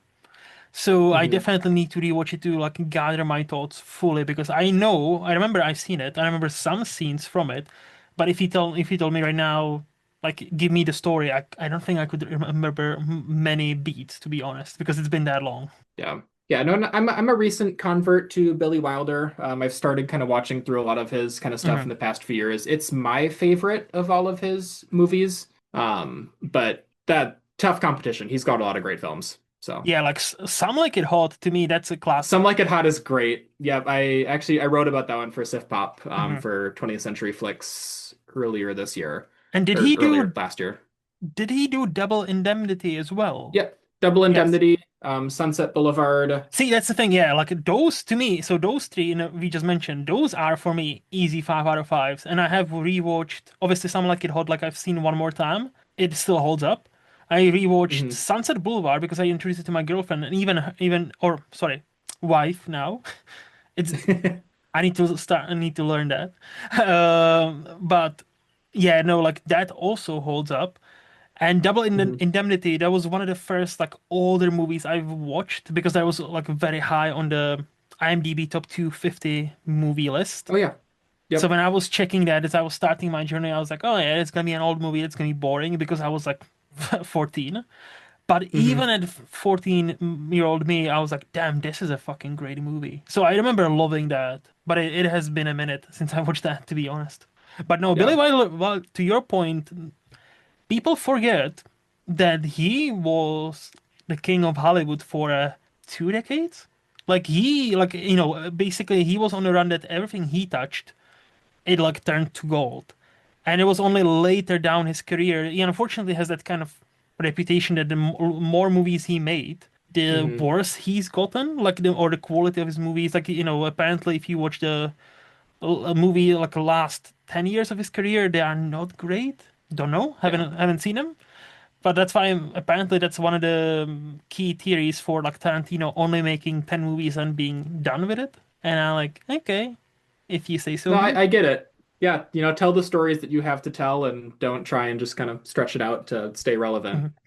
I I don't think understand the philosophy, but see, I don't think I do, to be honest, because to me, like if you have stuff to say, don't limit yourself with a number. Like as long as you have stuff to say. If you don't, obviously, stick with whatever you want. Like it's fine. But like I don't think there's supposed to be like a buffer on a creativity. I don't think anybody, I don't think like Billy Wilder, like every director will have some misses. Every director will have, yeah. or every actor will have misses. Not everybody. Again, I am fully in a camp perfection doesn't exist because it's the same as beauty. Beauty doesn't exist. Beauty is in the eye of what do you say? Of Hmm. a beer holder many The times. Beholder, yeah. Well, I say beer holder because alcohol helps. Alcohol helps when it comes to beauty, who you find beautiful, very helpful. But so like to me that's the same kind of camp is like is there such a thing as perfection? Is there such a thing as a buffer or kind of limit on creativity? I don't think so. As long as you know what you want to say, as long as you have something to say, go for it. Whether it's your second movie or 20-second movie. Who says the 20-second movie needs to be shit? I don't think so. Yeah. No, and I think that Tarantino's like arbitrary number of how many films he was going to make in his career is a little Yes, bit silly. it Because is. that just feels arbitrary. Hmm. Um, That's what I'm trying to say. but It feels very like yeah. made up just to kind of, for him to sound a bit artsy fartsy. Like again, I like me some Quentin. He's not my favorite, but he definitely is a bit high on his own supply. Yeah. He definitely comes across like that. Yes. I But would agree with that. but anyway, so we touched on it now. So what would you say is your favorite movie decade? Yeah, so I was actually looking, Letterboxd actually tells me this. It can look Yes. at the highest rated decades. So according to Letterboxd, my top rated decade is the 90s. Okay. And overall, I would say that that's definitely up there. The other one that I would throw out as kind of my favorite decade would be the 2010s. Hmm. I would say that overall the 90s, I think at least with the movies that I've seen out of it, which is, less just because I was born in the late 90s, so I haven't seen quite as much there. Hmm. The floor is a little bit higher, but I think the amount of like kind of great movies that came out of the 2010s is higher for me. I Hmm. think I have more like 5 out of 5s there than I do in the 90s. So either the 2010s or the 90s. Hmm. Both like excellent picks. Both are very Hmm. like I cannot really add too much because like yeah, 90s is like there's 3 years that often get quoted as best years ever for cinema, where it's like Hmm. 94, 99, 97, I think. Like Yeah. those 3 years alone, like if you look at the most popular, the heavy hitters, the well ranked, like those have some, and even besides like the like 99 because of there were so many heavy hitting movies and there were so many influential movies, even the Yep. ones that didn't get as much of a spotlight, they are still some Hmm. excellent movies. Like many people love it now, like the comedy Office Space. It's a cult Yeah. classic now, but back then that flopped hard in the cinema because nobody went to see it. It's only, became cult classic after many people have seen it on like DVDs, cassette tapes at the time, and like, hey, this is Hmm. actually great. Where was this my entire life? Yeah. Yeah, and I've got like, Jurassic Park is my favorite movie of all times. Like that's a heavy hitter in the 90s. We got Home Alone, which we talked about. You've got all of like the Nora Ephron movies from back then with Tom Hanks and Meg Ryan. You've got like Truman Show. Hmm. Like A League Hmm. of Their Own is my favorite sports movie. A lot of like the classic Disney films from that era. You've got like Lion King and Little Mermaid, or no, Little Mermaid's 80s, but you've got Hmm. Aladdin and Lion King. Yes. Yeah, just great decade. But then yeah, 2010s. Social Network is kind of the big heavy hitter for me out of that decade. It's one of my favorite movies. Hmm. Um, a lot of great, Nice Guys, Whiplash, Arrival, Coco. A lot of movies are in my like top 10, top 15 of all time. All of them great. And you did say your favorite movie is Jurassic Park. Yep. So that I would classify that as like as close to perfection as possible. And it's not even in my top four. That's not Hmm. even if you go to my letterbox, that's not even but I love that movie. That like the but and I have said it on a previous podcast. If gun to my head, perfect movie, that probably would be one of them. I would say like Jurassic Yeah. Park is a movie that's knows how to do everything and just never fails. Yeah. No, there's not a like single wasted minute of screen time in that movie. Everything is servicing the story and the characters in the film. It's crazy how good the dinosaurs still look like 30 years later, Yep, and like honestly how much better they look than some of the newer Jurassic Park movies. yep. Yeah, no, fantastic, fantastic film that has been very much let down by the franchise that it inspired. Yeah, the franchise is not great. Like, yeah, especially the world movies are. I don't like either of them. I think I can No. stand like one or two. No, no, no, two. Yeah, no. But the world movies are not my cup of tea. And Jurassic Hmm. Park movies, I remember liking the second one, and on a rewatch, I was like, it's definitely the best, but look, there's not a tough competition there. So like, I had No. actually like decreased my rating on a rewatch for the first time in a while, because I'm like, yeah, there are some great, amazing scenes. There's some great set pieces still, and Yep. Steven Spielberg is Steven Spielberg for a reason. But yeah, that movie just no, Yeah. No. Whatever you have as your second favorite of the Jurassic movies, the gap between that and the first one is massive. pretty much, Um, yeah. pretty much. It's insane, and how nobody besides him. It's like a Terminator. Nobody besides him, like and James Cameron was Hmm. able to figure out.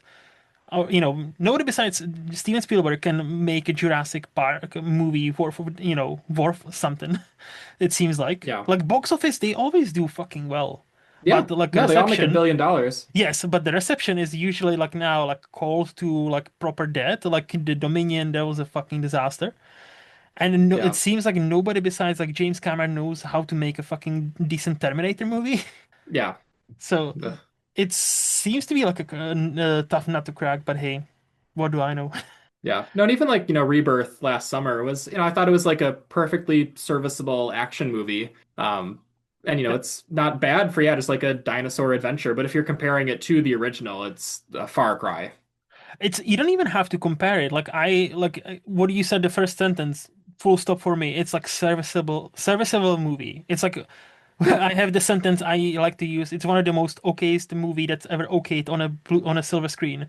It's like the unfortunately, it's one of the most average movies, which A, it's a big blockbuster. B has Scarlett Johansson and Mahershala Ali, so just those two actors alone shouldn't be average. hmm It shouldn't be forgettable. But now I've almost forgotten that I've seen it in a cinema. I was like, you know what? That looks good. That looks good. I'll support it. Hopefully it'll be nice. And it was. I was like, it was fine. I was like, yeah, I guess it's fine. Yeah. I hmm wish it was much better than fine, but hey, what can I do? Nothing much, It you is what know, it is. Yeah. correct? And they'll keep making them because again, yeah, I think they made just over $1 billion. Like shy, like it's hmm not like well, obviously it was like, over $1 billion, but it's not a massive hit, but I think they were happy enough. Who knows what will happen next with that hmm franchise. But anyway, you've alluded to this before, so give us some hot movie takes you would like to share with us. Yeah. So I'll start with what I think is probably my hottest take. I don't like stop motion animation. Why? I am very appreciative and respectful of all of the work that goes into it, and from like a pure like artistic and kind Mhm. of craftsmanship level, I think it is incredible. But it takes me out of the movie, and like I look at it and I know that those are just like figurines that somebody is moving around. And Hmm. generally, I think it looks a little bit worse than like a traditional 2D animation or like a proper animation studio doing 3D animation. Okay, So okay, okay, okay, okay, okay. Let's just pause here, sir. yeah. I was right there with you. I was like, yeah, I can see it. I can see like his analytical mind being like, not fully into that, like, being distracted by that. And then he said it looks even worse than I'm like, okay, no, no, no, no, no, no, no. I need to, no, we're picking fight here. Uh, how does it look worse? Like I know obviously that's like it's a matter of like it's a very objective but like how many have you seen? I've seen a fair amount. Like Kubo I've and Two seen Strings, for example. Have you seen Kubo and Two Strings? I've seen Kubo. I've seen And Kubo. I've seen a you're lot gonna of tell like me the right here, right now, that that's a bad looking movie? I don't think it's a bad looking movie. I just think Okay. it looks worse than if it was. I think it could be better. Sir, you're dancing on a thin ice right here. You asked for hot takes. No, I know. It's my fault. Yes. Yeah. No, Damn. yeah, I just have trouble kind of connecting with that art style, that kind of art Hmm. direction. Hmm. And yeah, I don't know exactly. I can't quite put my finger on what it is about it that I don't like. Hmm. But yeah, I'm just always kind of taken out a little bit, and just kind of I wish that it was a more kind of traditionally animated whenever I'm watching a like stop motion piece. See, to me, like I think I can speak for myself, but from what I understand hmm about these movies and why many people like them, it's as you said, like many people spend thousands of hours on them, but obviously, like you can spend thousands of hours on something and it still not doesn't have to be great. Sure, hmm but I think the fact that it looks different than your traditional Pixar animation or your traditional DreamWorks animation, like there is, I think, like there is a reason why, like for example, these movies and the Spider-Verse movies now be are being copied throughout the industry. Because really, like it's not. I don't think this is a. I don't think it's like I know what I'm trying to say, but I don't know the word I'm trying to say. I don't think like I'm oversimplifying it when I say until like 2016, 17, it seemed like mainstream animation. There are only two styles: Pixar style and Minions, like DreamWorks style. hmm That was it. And then and then like and that's when like we've had like the stop motion for a while, but those movies had never made the bank. And then became then we got Spider-Verse, and then suddenly, hey, we can actually experiment with multiple animation styles in one movie, and it actually works. And now, like every single movie does it, like animated movie does it, and uh, in, they are better for it, I think, if it serves the story. And yeah, like do you think is it your analytical mind that it knows that, there's just figurines that are being moved? Is it why you don't gravitate towards stop motion animation? I think it really is that just kind of like analytical aspect. And again, like I know how much work goes into it. I really respect the like craftsmanship of stop motion animation, and I don't want to misconstrue that. Um, But I just think it but looks shit. Yes. yeah, I just No, I'm just being funny. No, no. I yeah. understand. I understand. It's wow. They just set me back a bit. I'll just say like I'm like damn. Because like I'm trying to think about it, right? If you're that like how do you enjoy movies? Because like no, what I'm trying to say, like I'm not trying to be like because like like if that what's holding you back is like you seeing those are not real, but the movies are not real. Like they are actors. Like you know what I'm trying to say? Like Yeah. like No, I effectively like understand. suspending your disbelief is the reason you and I can enjoy this medium of movies, of TV shows, of everything, of games, whatever. And we know ultimately it's always fake, right? Hmm. So that's my question is what's is it about those that you cannot suspend your disbelief? I think that's kind of what makes like great movies great too, is where it doesn't feel like it's effort to suspend your disbelief, where kind of the movie feels like kind of a real fleshed out world. Hmm. And I think with like stop motion animation, it reminds me a lot of the like campy old sci-fi movies from like the 50s and the 60s, Hmm. where like they're flying on jetpacks, but you can like see the wires holding up the actors. And I think Okay. with stop motion, I can just like see those wires a little bit too much. Mm. And I think like some of it, like Kubo and the Two Strings is like one of the best stop motion animation movies. So, like I think that's not quite like the best example to throw out there. Hmm. But like I grew up on like the Rankin Bass specials, and those are they're well animated, but they are they're lower frame rate. It's kind of limited facial expressions and all the characters. You can kind of see a lot of the jankiness as they're kind of moving around. Hmm.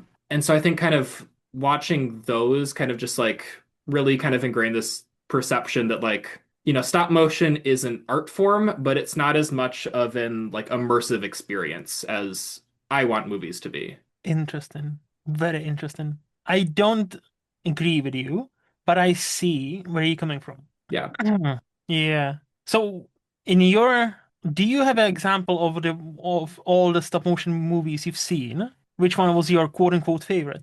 I would say Kubo is definitely the best looking of all of Hmm. the stop Hmm. motion that I've seen, and especially a lot of the like the scenery in that movie and a lot of the like set design isn't quite the right word, but like the atmosphere, Hmm. the lighting is really great in that movie. Hmm. So that's probably up there. I'm trying to think of what else would be kind of on that list. Like obviously a lot of those kind of Rankin Bass specials hold a like special place in my heart. I'll rewatch Rudolph every year. Hmm. But as far as like animation goes, they're nothing too crazy. Yeah. Isle of Dogs. I really liked Isle of Dogs, the Wes Anderson. Yes. I actually Um, enjoy it too, yes. Have you seen a Again, I think. movie? Sorry, just to No, have go you ahead. seen a My Yeah, Life as a Courgette or Zucchini? But depending on where you live. Have you seen that? I have not seen that one. I remember kind of seeing the buzz around it when it was nominated because it was nominated for Best Animated Feature a couple years ago, or I believe so. Yep. yep. Checking it right now. I've Yes, not it seen it was. though. Yes. Yep. That's a that's a great just movie. Not even a stop motion, just a great movie. It's a Hmm. very heartfelt movie, very honest, raw movie. And I would wonder Hmm. like how much it would resonate with you if you cannot get into that form. You know Hmm. what? I will put it on my list and I will check it out. Because yeah, because to me, like I understand what you say about this style. Like it's effectively it is I'm being funny, but this is just objective. Like it's not an objective medium. Movies are not objective. You know, No. so I understand, even though I don't agree with you. I understand where you're coming from. Like when that animation doesn't work for you, I totally get it. Hmm. Like I know people who cannot watch anime movies or TV shows because that animation style does not work for them. Like I don't understand those people, but I do understand those people. Like I know those Hmm. people. But yeah, like I would love to hear, like, if you were to watch that movie, My Life as a Zucchini or Courgette, depending on where you live, because some people don't know what zucchini is and some people don't know what courgette is. apparently. But that's a great, touching movie about just an orphan and about family. What does it mean to have a Hmm. family? And it's just, I don't easily cry during movies, but that was all, I was almost there. That one was, I was very close because that one was Hmm. very, and again, I think it's under hour and a half or just under hour and a half. Nice, short, sweet, to the point. Okay. So Yeah, I I'll definitely would, have to check that one out. okay. So you said you had a couple of movie hot takes, so hit me with another one. So my other kind of big one is so going back to the 91st Academy Awards when Green Mhm. Book won Best Picture. I Ah, think this would have been 2019, so yes. honoring the movies of 2018. I think Yeah. one of the overall kind of lesser years for movie and one of the kind of the lesser crops at the Academy Awards. I don't think it's controversial to say the Green Book probably shouldn't have won the award. But what I do think should have won was a movie that was not even nominated for Best Picture. I think Free Solo was the best movie to come out of 2018. The documentary about Alex Honnold, the rock climber who free soloed El Capitan at Yosemite. Hmm. My favorite film from that year. It gets a lot of love, so I don't think this is like a crazy hot take, but I Hmm. would take it over anything else that was nominated that year. I'd take it over Roma. I'd take it over A Star Is Born. I'd take it over The Favorite. Honestly, I'd yeah take it over anything else. I think that's one of kind of the weaker crops of films that we've ever seen nominated for the biggest award. Um, So, because it won the best documentary that year. it So won are you Best Documentary. arguing? So are you arguing it It should have should have been won Best nominated? Picture. Ah, And in general, I would like to see some more love for documentaries in like any mhm. category other than best documentary at the award shows. I don't even know if they're eligible by the rules. I'd I have don't to think they are look into because that. I think they need to be But they need to be like a narrative, because I think that's the biggest distinguishment between that. Like, you either have a documentary which is actually a camera crew is following somebody or a situation and they make a documentary about it, like based on facts mhm, or should be based on facts. And, but there's not like, there can be narrative obviously with that, but like at the same time, it's mostly about we're mapping this one thing in this person's life or this nation's life or this war or this famine or this important stuff or octopus or whatever the fuck. mhm, yeah, So like at first, because I was like, if animated movies can be nominated for Best Picture, like sure documentaries, but I'm like, but that doesn't it open up a whole kind of worms when it's like, damn, then you have, because now we have not only so many movies coming out every year, but so many documentaries. So it's like, I haven't seen Free Solo. I'll say I cannot add anything to that discussion. I heard mhm. a lot of good things about it. So why do you think it should have been nominated or even won the best feature picture? Um, I mean, I think it is a beautifully crafted documentary, and I do think that, like, yes, there is this kind of distinction where documentaries are true to life. They're not featuring, for the most part, like actors. They are supposedly just taking a camera and pointing it at what's actually going on in the world. So there Yes. is, a difference between that and like a narrative feature. I do think there's still a lot of like artistry that goes into them. Hmm. There is still, there's not writing in the same sense, but there is, building a narrative and building a story. And Hmm. there's a lot of craftsmanship into making a good documentary. Um, But and like see, I wouldn't say, can I yep, just go flag ahead. up something? Can I just flag up something? Yep. And I think that's my ultimate problem, and that's why I think I don't watch many documentaries, if any. Because the moment, and nowadays they seem to be all doing it, they are building a narrative. And to me, documentaries should be, as you say, you take a camera, point and shoot, right? The Hmm. moment you starting building a narrative and inserting kind of like yourself or the narrative into the movie, it's like, are you sure that you're still a documentary? Because like to me, like you're affecting a lot what is happening in front of the camera, Hmm. and that to me is the ultimate problem. Whereas like if I'm watching a movie, doesn't matter what a movie is, if it's animated, if it's stop motion, if it's a real life, I know ultimately it's fake. Even if it's a historical Hmm. drama, I know I don't trust all of these facts. I know many things have been, you know, uh, taken through the Hollywood mill. So like I know I need to check my facts.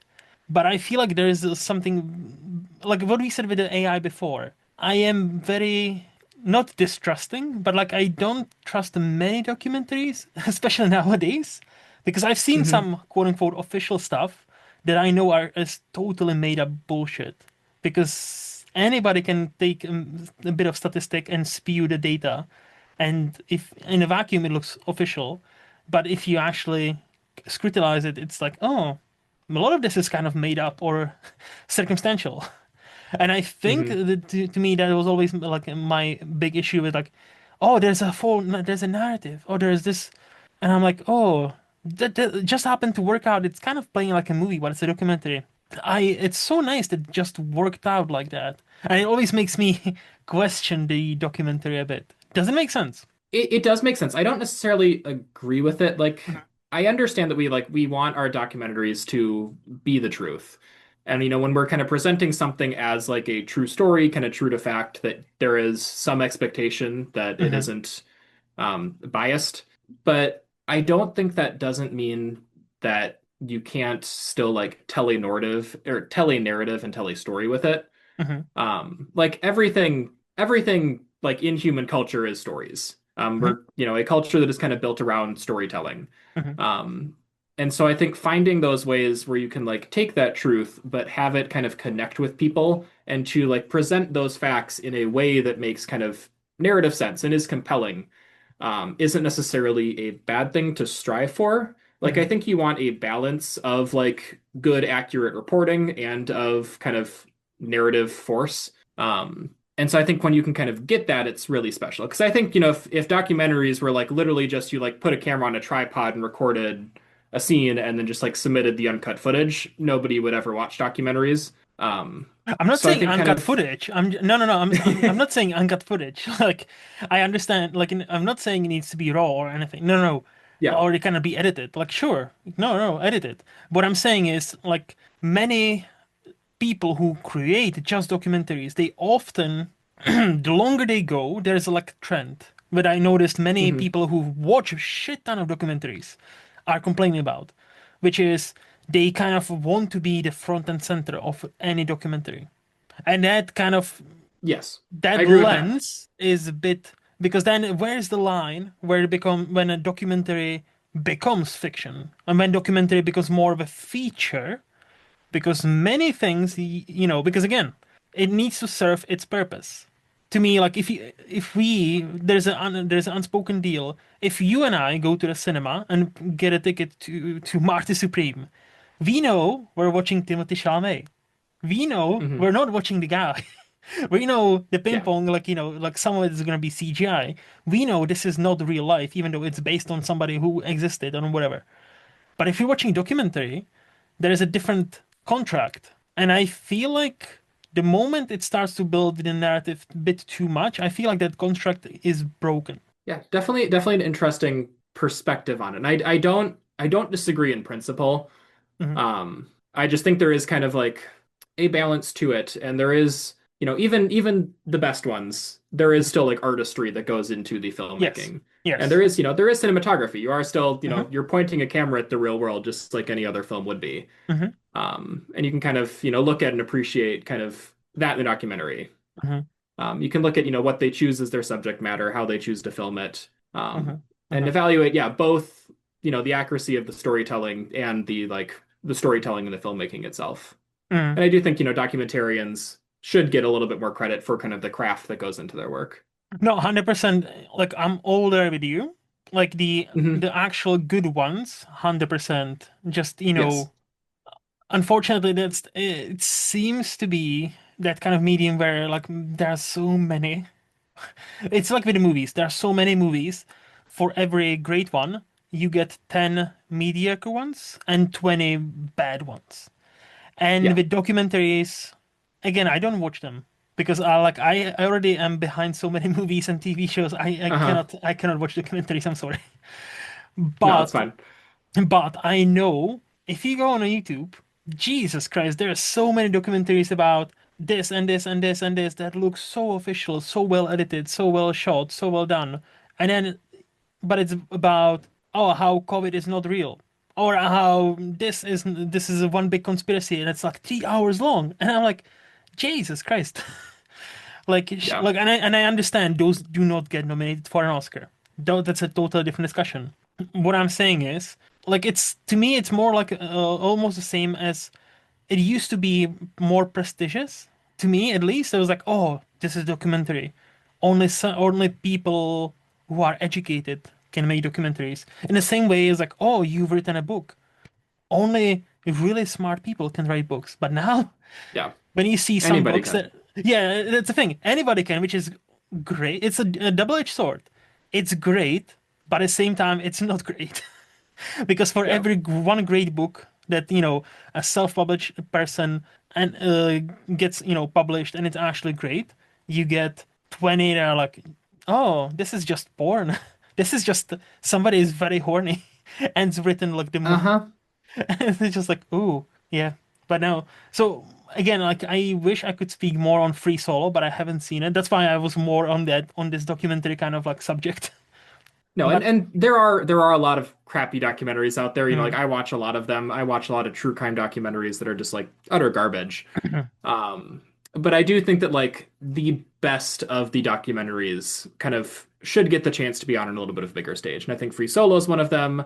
I mhm, think if you look at, yeah, like My Octopus Teacher, if you look at like 20 Days in Mariupol from a couple years ago, mhm, mhm. are all like both incredible documentaries and just like incredible, you know, pieces of media. Yeah, Um, but I yeah. think deserve a little more attention just kind of for their craft and just beyond being like Mhm. kind of just like, yeah, animated fixtures are like, yeah, you get your best animated feature award and then we kind of forget about you for the rest of the night. I Yeah. think we're starting to see a little bit more of kind of animation making it into some of the other categories. And I think it'd be nice to see that for some of like the best documentaries too. Mhm. No, on principle, I do agree. I think on principle, it's just I think it's hard to find a line where it's because then like best picture is like again look it's unwritten contract is like best narrative feature rather than Yes. document and it's like because like even the animated movies still aren't narrative movies, Yes. like they are just animated. No, I So agree. And I think it would be very problematic to have a documentary in like best screenplay award. Like I that wouldn't want to see that. yeah, That would yeah, that would be concerning to me. But yeah. I don't think best picture should necessarily have to be limited to best narrative features. But Hmm. Interesting. Like I would have to, I feel like I'm not really educated enough for this discussion because I have not seen many documentaries. So I'm just going on instinct, and my instinct many times is wrong. So I'm gonna yeah. exclude myself from this. But I do agree that the best ones, like I know they are shot well, they are obviously scored, edited well. So in those categories, I would 100% agree. Like I wouldn't mind seeing more of those getting more recognition. Like, Hmm. best editing, best cinematography or yeah, sure. Best feature? Oh, I don't know. But again, I haven't seen many, so I will say I don't know. Do you have Yeah. any other hot movie takes? Uh, One other hot take. This will be a quick one because I know Okay. it's pretty popular within like the Sif Pop circle. I know Dicer in particular really pounds this one. But kind of back on the Academy Awards, I think we should just get rid of like gendered acting categories. Mm. Um, and my biggest reason for that is that I think within, the next few years, or at least sometime soon, we are going to have a non-binary actor who is portraying a non-binary character who is Hmm. going to be Hmm. nominated for Academy Award. And if we still have gendered categories, then there is going to be a ton of kind of controversy over how they are nominated. It's And gonna happen no matter what. Yeah. Yeah. yep, it's going to happen, and I think that we should have addressed this issue before it happens, just to save that actor from having kind of a lot of harassment and trouble over it. Not that they won't get harassment either way with just the way that society is. And among, a bunch of other reasons where like, yeah, is it really that different when a, man is portraying a character and a woman is portraying a character? I think there's arguments over like equity of the awards and is it just going to be given to like men 10 years in a row and how do you kind of address that. That's the problem, isn't More it? into Yep, more intelligent people than I can figure that out, but I do think that we should have a solution in place before we need to have one. Hmm.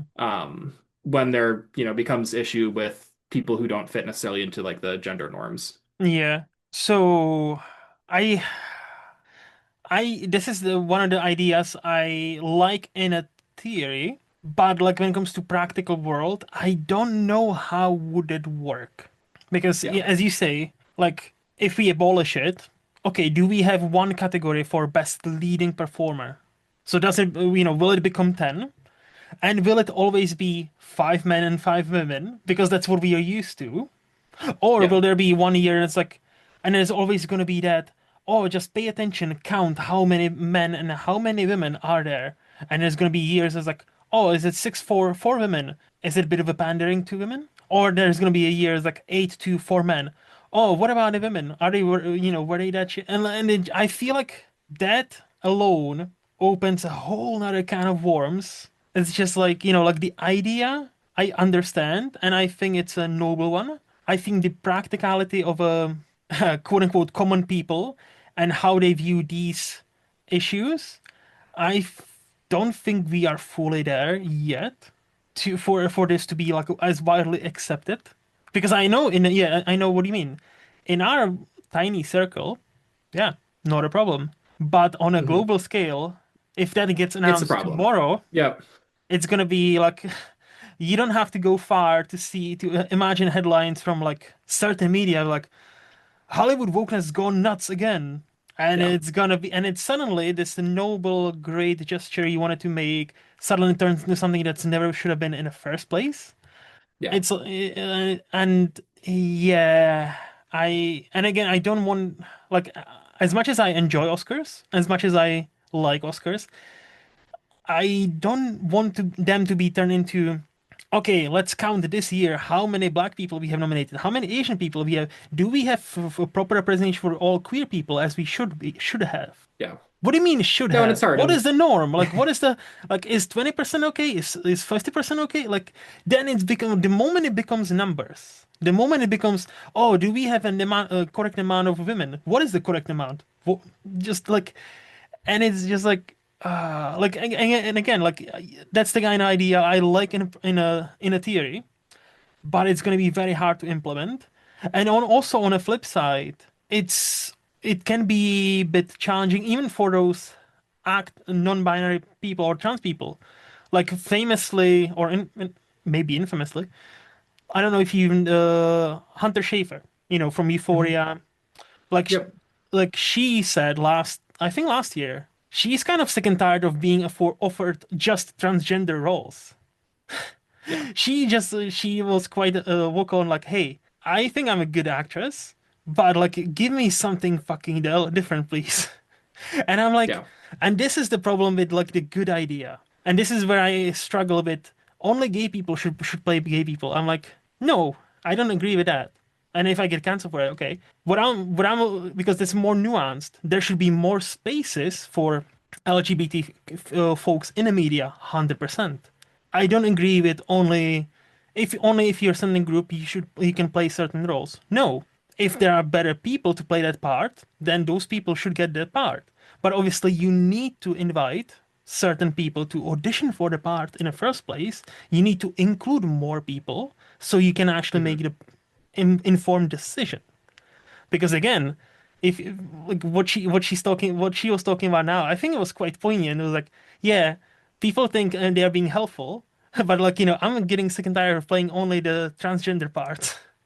And I'm like, yeah, I get you. Like, get her a comedy, get her an action movie where her gender doesn't matter. So like, I'm more on that page, and the practicality of that, I feel like you're right.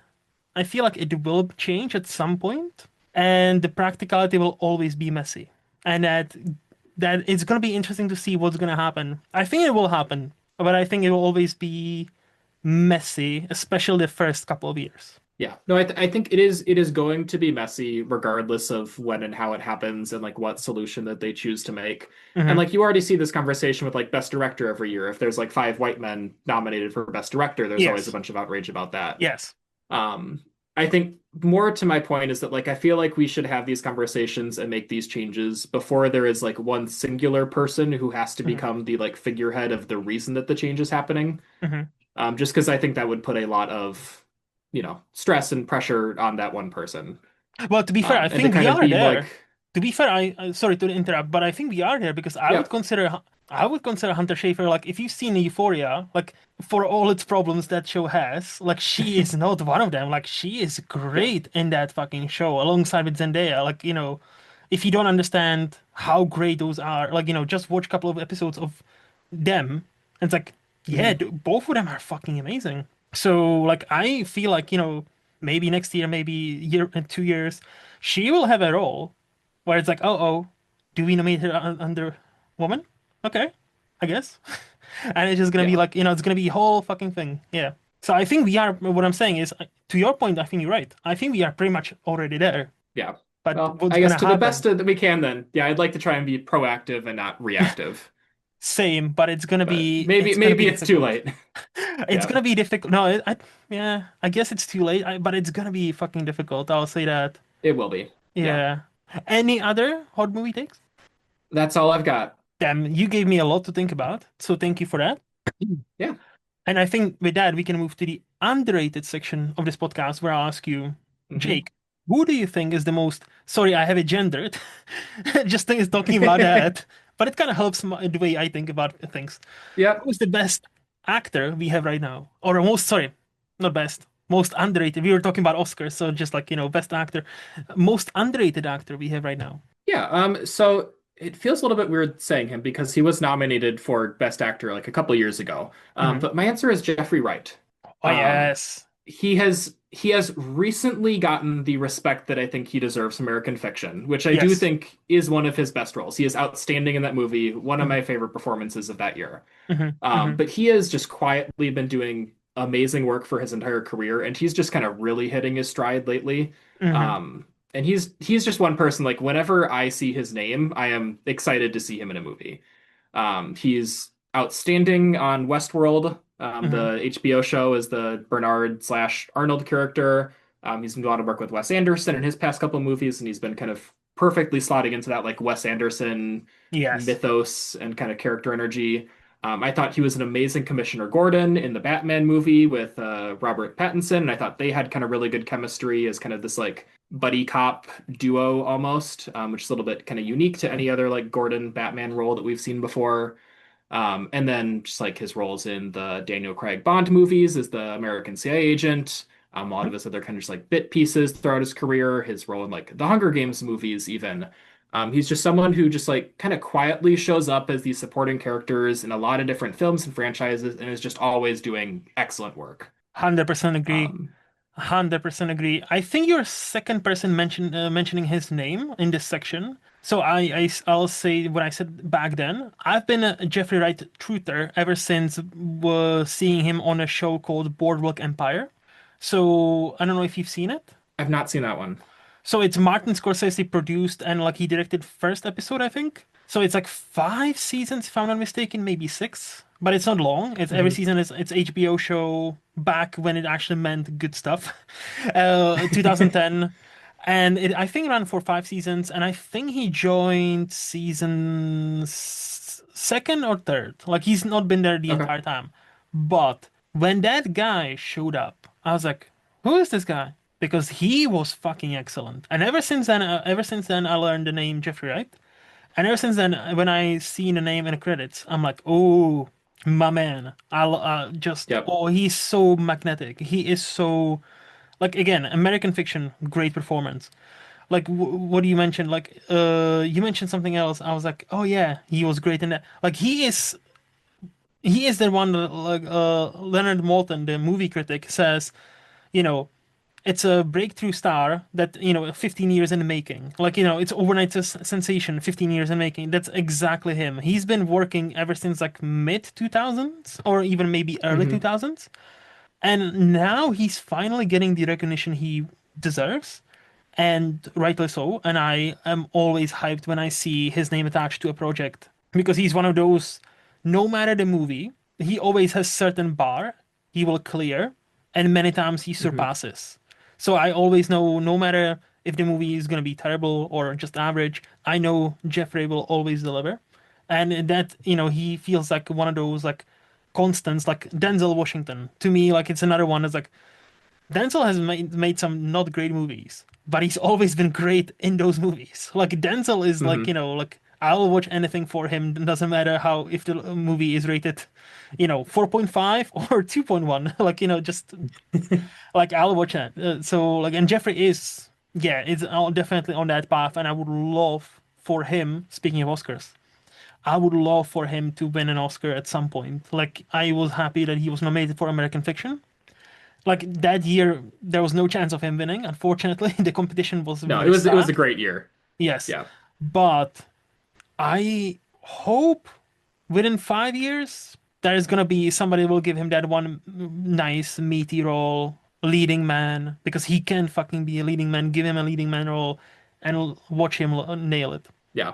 No, there's definitely going to be roles out there for him, and I cannot wait to see him just like take on that big meaty role again. Yes. Oh, Um, yeah. so he's so good in everything. He is. And again, like if for anybody and you, if you love TV shows, Boardwalk Empire about Prohibition era, excellent, excellent. Many of they are in this show. There are many current A-listers that not started there, but they appear on that show, like Bobby Cannavale. That's where I learned of him. Jeffrey Wright is Hmm. another one. Like obviously, like Steve Buscemi. He probably does his best work in that TV show. Like, yeah, Kelly MacDonald, if you only know her from from the Brave Pixar movie as the voice of Mira, or Transporting movies, watch that Hmm. for her. Like honestly, that show is phenomenal. And Michael Shannon, there I Hmm. say like Incredible. Fucking Shannon. No, like honestly, great TV show. So, who do you think is the most underrated actress we have right now? All right, so another person who's also been nominated for Academy Award, hers was about 10 years ago, but one of my favorite actresses is Rachel McAdams. Yes. And again, somebody who's gets a lot of attention. I don't think she's like truly underrated, but I think she is one of the best kind of performers who can really just slot into any role. Hmm. I think she is incredible at comedy. Go back to like her one of her first roles in Mean Girls, playing Regina George. Then you've got like Game Night, Eurovision, which I think is a super underrated movie Yes. with her and Will Ferrell. I loved that when it came out. Same. But then you kind of look at her like more dramatic turns, like Spotlight, which she got the nomination for. She is incredible in About Time, which is one of my favorite rom-com movies, very underseen as well. Her and Donald Gleason are great together in that. But yeah, just another person who kind of like has quietly just been taking on a lot of smaller roles, doing really good work. Occasionally gets kind of a big flashier thing, gets a bit more attention. But overall has just kind of been like constantly just like in the background of Hollywood, doing really good work. Hmm. I, I I think you're a second or third person mentioning her as well, and I totally agree. Like, I think her Mhm. not a problem, but the way Hollywood operates is a problem. She is so good in these comedies because she is funny. She is naturally funny. Mhm. But A, many people don't pay attention to, or they don't think it's an acting. So, like, oh, she's just funny. Okay, cool. Next. And B, because of her being so good in those movies, she gets she got typecast in many and Yeah. it made only what seems only those movies. So she never had a big push or big kind of like breakthrough. Like Spotlight was supposed to be that, and even that didn't really do much for her. It doesn't No. seem like it. But no, like she definitely again give her a great movie, give her or a meaty role, and I can imagine her being Oscar winning Rachel McAdams easily because she's got the Yeah. talent. Yeah. No, incredibly talented actress, can really just kind of fit into anything. Yeah. And So yeah, who do you think is the most underrated director we have right now? so I came up with two different people. I'll quickly talk about both of them. Hmm. One is a director. He's only directed two movies, so I think more is like just general career as a filmmaker. Hmm. But I have Drew Goddard. Nice. Um, So the two movies he's directed are Cabin in the Woods and Bad Times at the El Royale, both of which I think are great movies. If you Hmm. only have, two movies under your belt, then those are two pretty good movies to have. Hmm. But then also his work as like a writer on Cloverfield and The Martian. Then he's writing Project Hail Mary coming out in a few months, which is one of my most anticipated movies for this year. He was a writer on Lost. He was director on The Good Place. He was the showrunner on Daredevil. Just not a lot of misses throughout his kind of resume. Not a ton directing, but just kind of his general body as a filmmaker, I think is super impressive. One Hmm. of the best doing this like kind of just like more down to earth, kind of like sci-fi, kind of grounded storytelling. Hmm. And then the other director, who I think is for a lot of his career been pretty properly rated, but in the past few years has taken a lot of flack, is Taika Waititi. Oh yeah.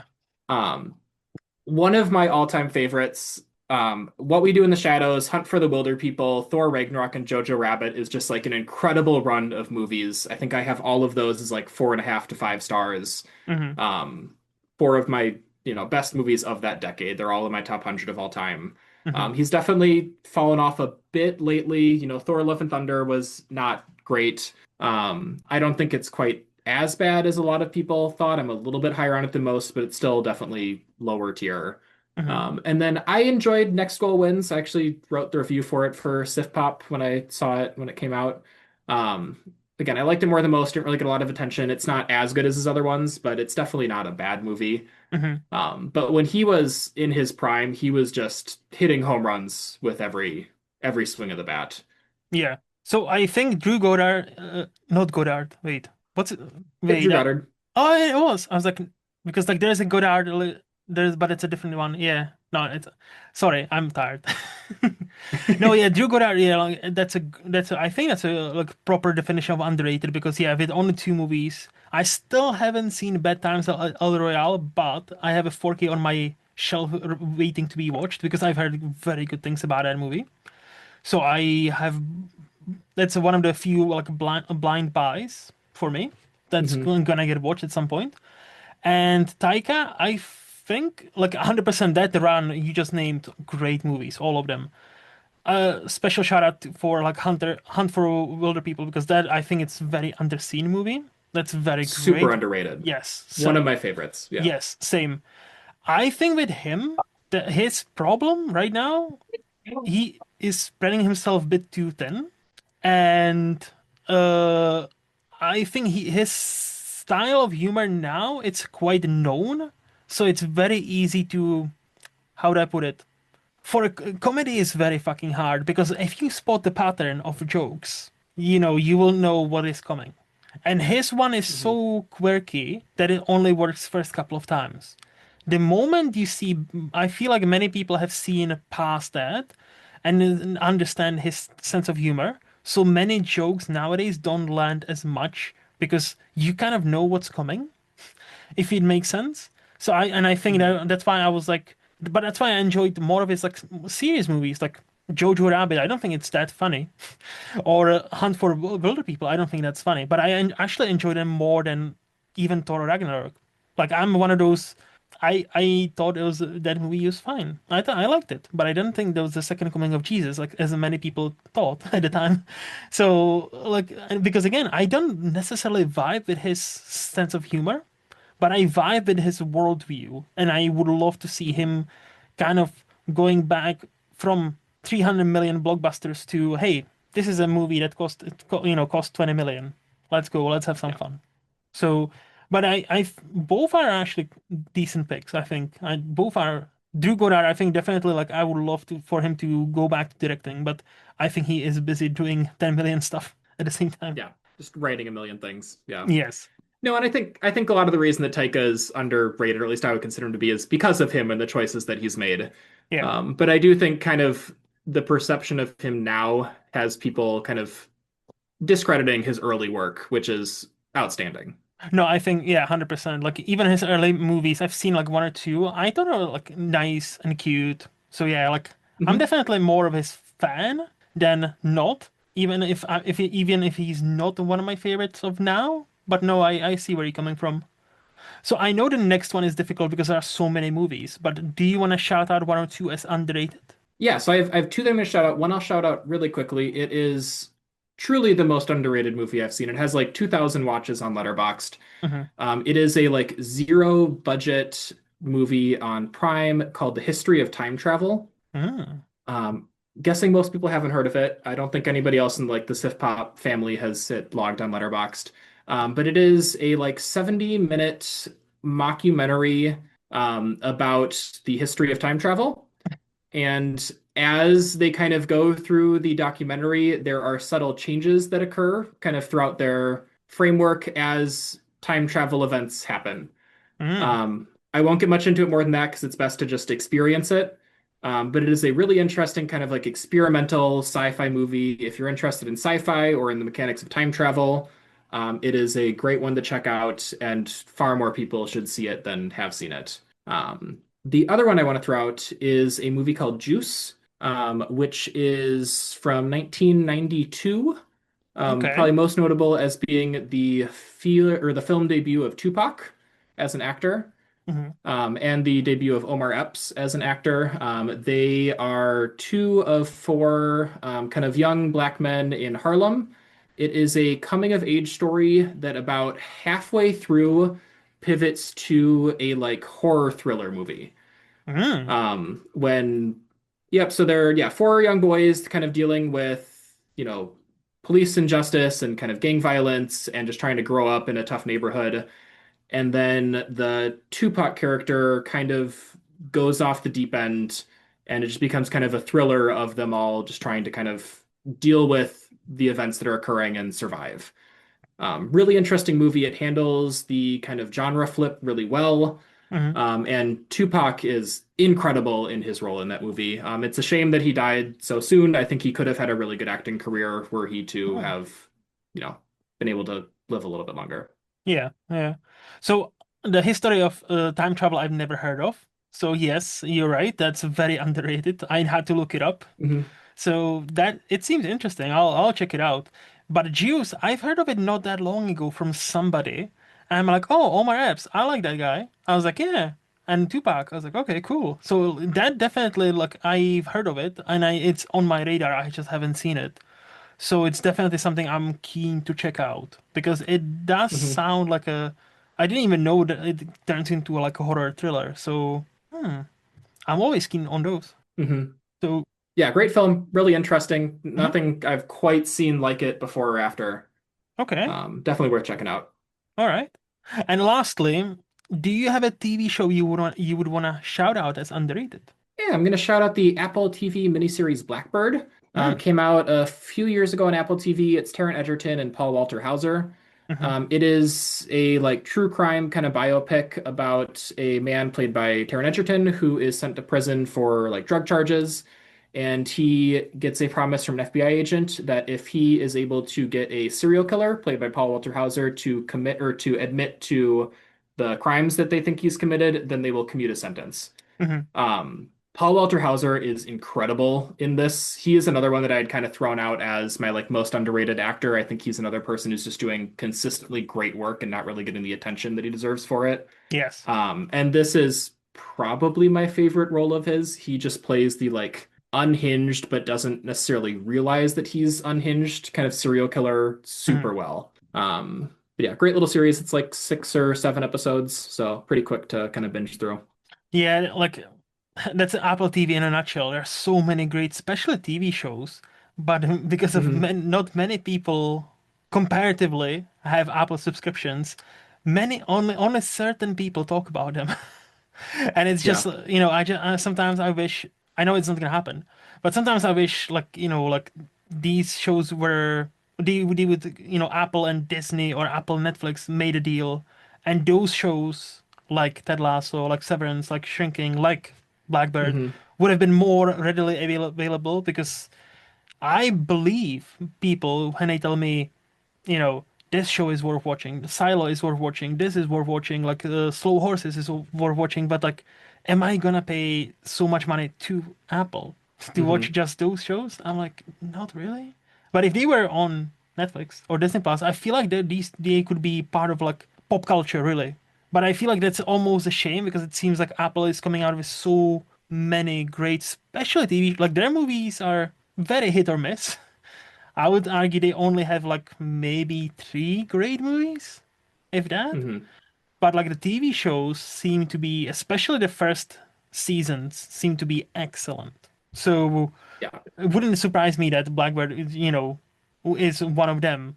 And had it been on Netflix or Disney, we would all be talking about it. Yeah. No, I think as far as like streaming services go, Apple TV is probably my favorite as far as like original TV content goes. Their Hmm. shows are just, they're all so good.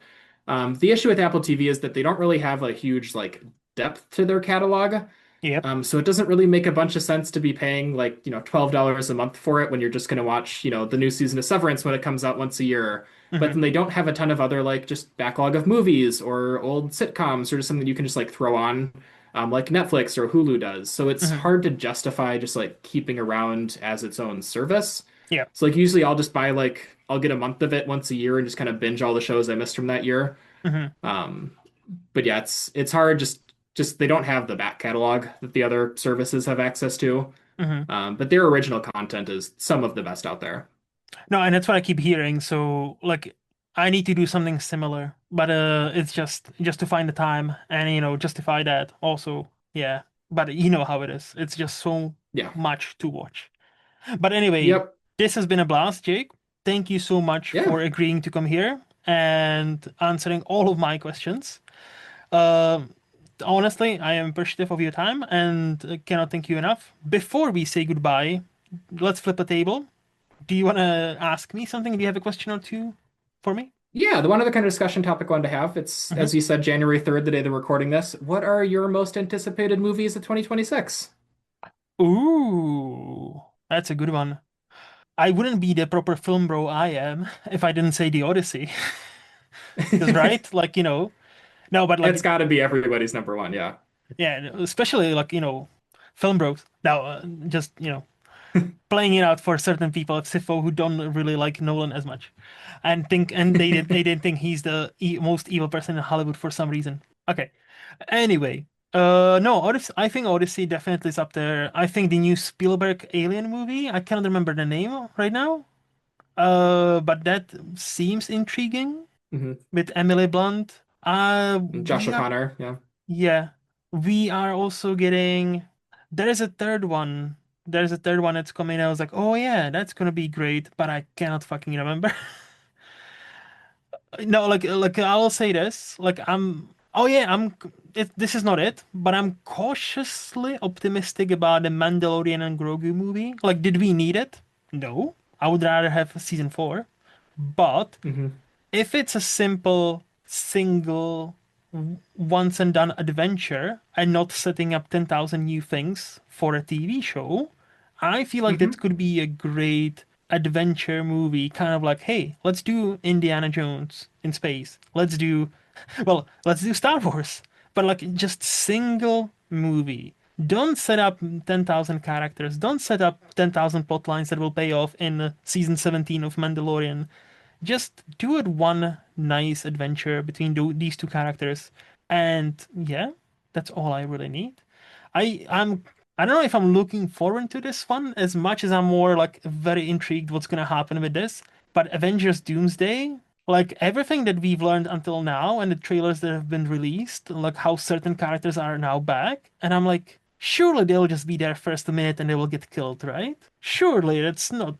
They're not like let's bring the boys back together for one last time because that kind of undoes Hmm. Endgame. I really hope there's going to be more of a twist to that. And yeah, like I'm not even going to say cautiously optimistic. I'm just like intrigued what's going to happen because this could go either way. This could be great or this could be, oh, MCU should probably go away for a while. Because that movie, if it doesn't deliver, I can see this being like proper, like nobody cares anymore after this. Hmm. But yeah, no, and obviously there's many I'm forgetting right now. Like I no, I cannot think of any off the top of my head. Nice. Yeah, no, I'm definitely Nolan's Odyssey is definitely like the big one for me. I'm Mhm. definitely not one of the Nolan haters here at Sif Pop. He's one of my favorite directors, and the Odyssey is one of my favorite stories. I've read the original poem three or four Same. times. So super excited to see kind of what he does with his adaptation. Hmm. Otherwise, yeah, I'm very cautiously optimistic for Doomsday and Mandalorian Grogu. I think they both Hmm. have potential to be good and also potential to fall flat in their face, Yep. depending on kind of how they take those stories and how insular they're willing to keep them. And then, yeah, I think I mentioned it earlier, but Project Hail Mary, coming out in March, um, based on another book by Andy Weir, who wrote The Martian.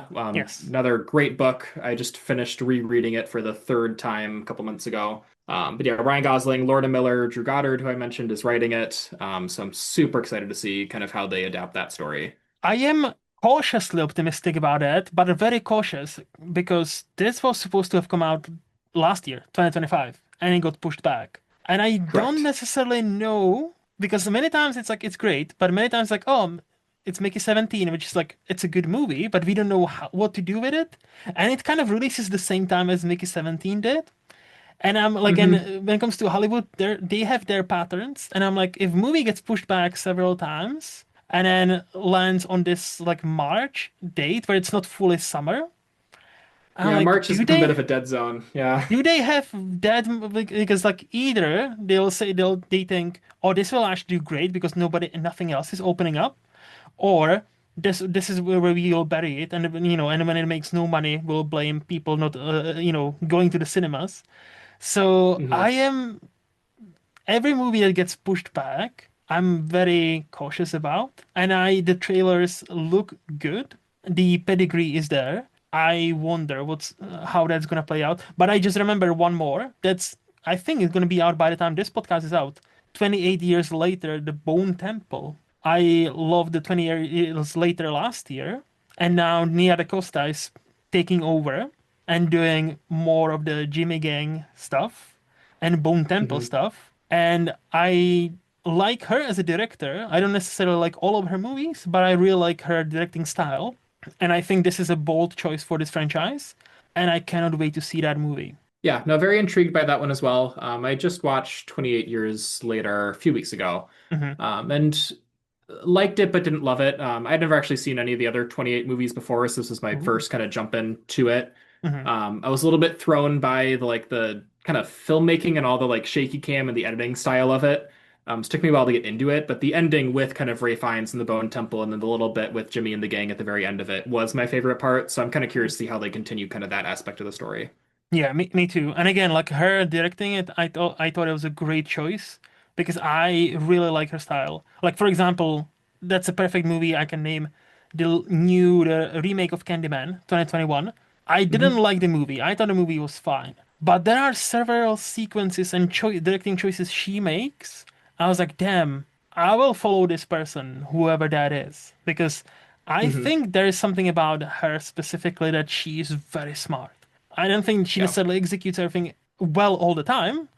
Like, but it also like studio interference and all that. Like, I understand it might not be her fault, problem, but I'm very intrigued. I am very intrigued. Do you have any other questions for me? No, that's the only one I want to throw out there. All right. Well, I'm not gonna take more of your time. Again, thank you very much for all your time. If people have enjoyed our conversation as well, what's the best place for them to follow you? Yeah, so if you're interested in hearing any more of my movie takes, you can follow me on Letterboxd. I am J Hjort there. That's JHJORT.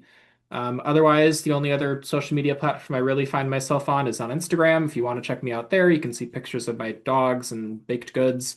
I am Jake Hjort, JAKEHJORT. All right. And those links will be down there so people can just click on them and follow you. And for me, as always, in Movies Lost on Letterboxd or here every other Friday. And as always, this podcast is part of SPDM Crew Media, and a special thanks goes to Highflyer Creative for designing my logo. To see what else they have happening, visit highflyercreative.com. And until next time, bye bye.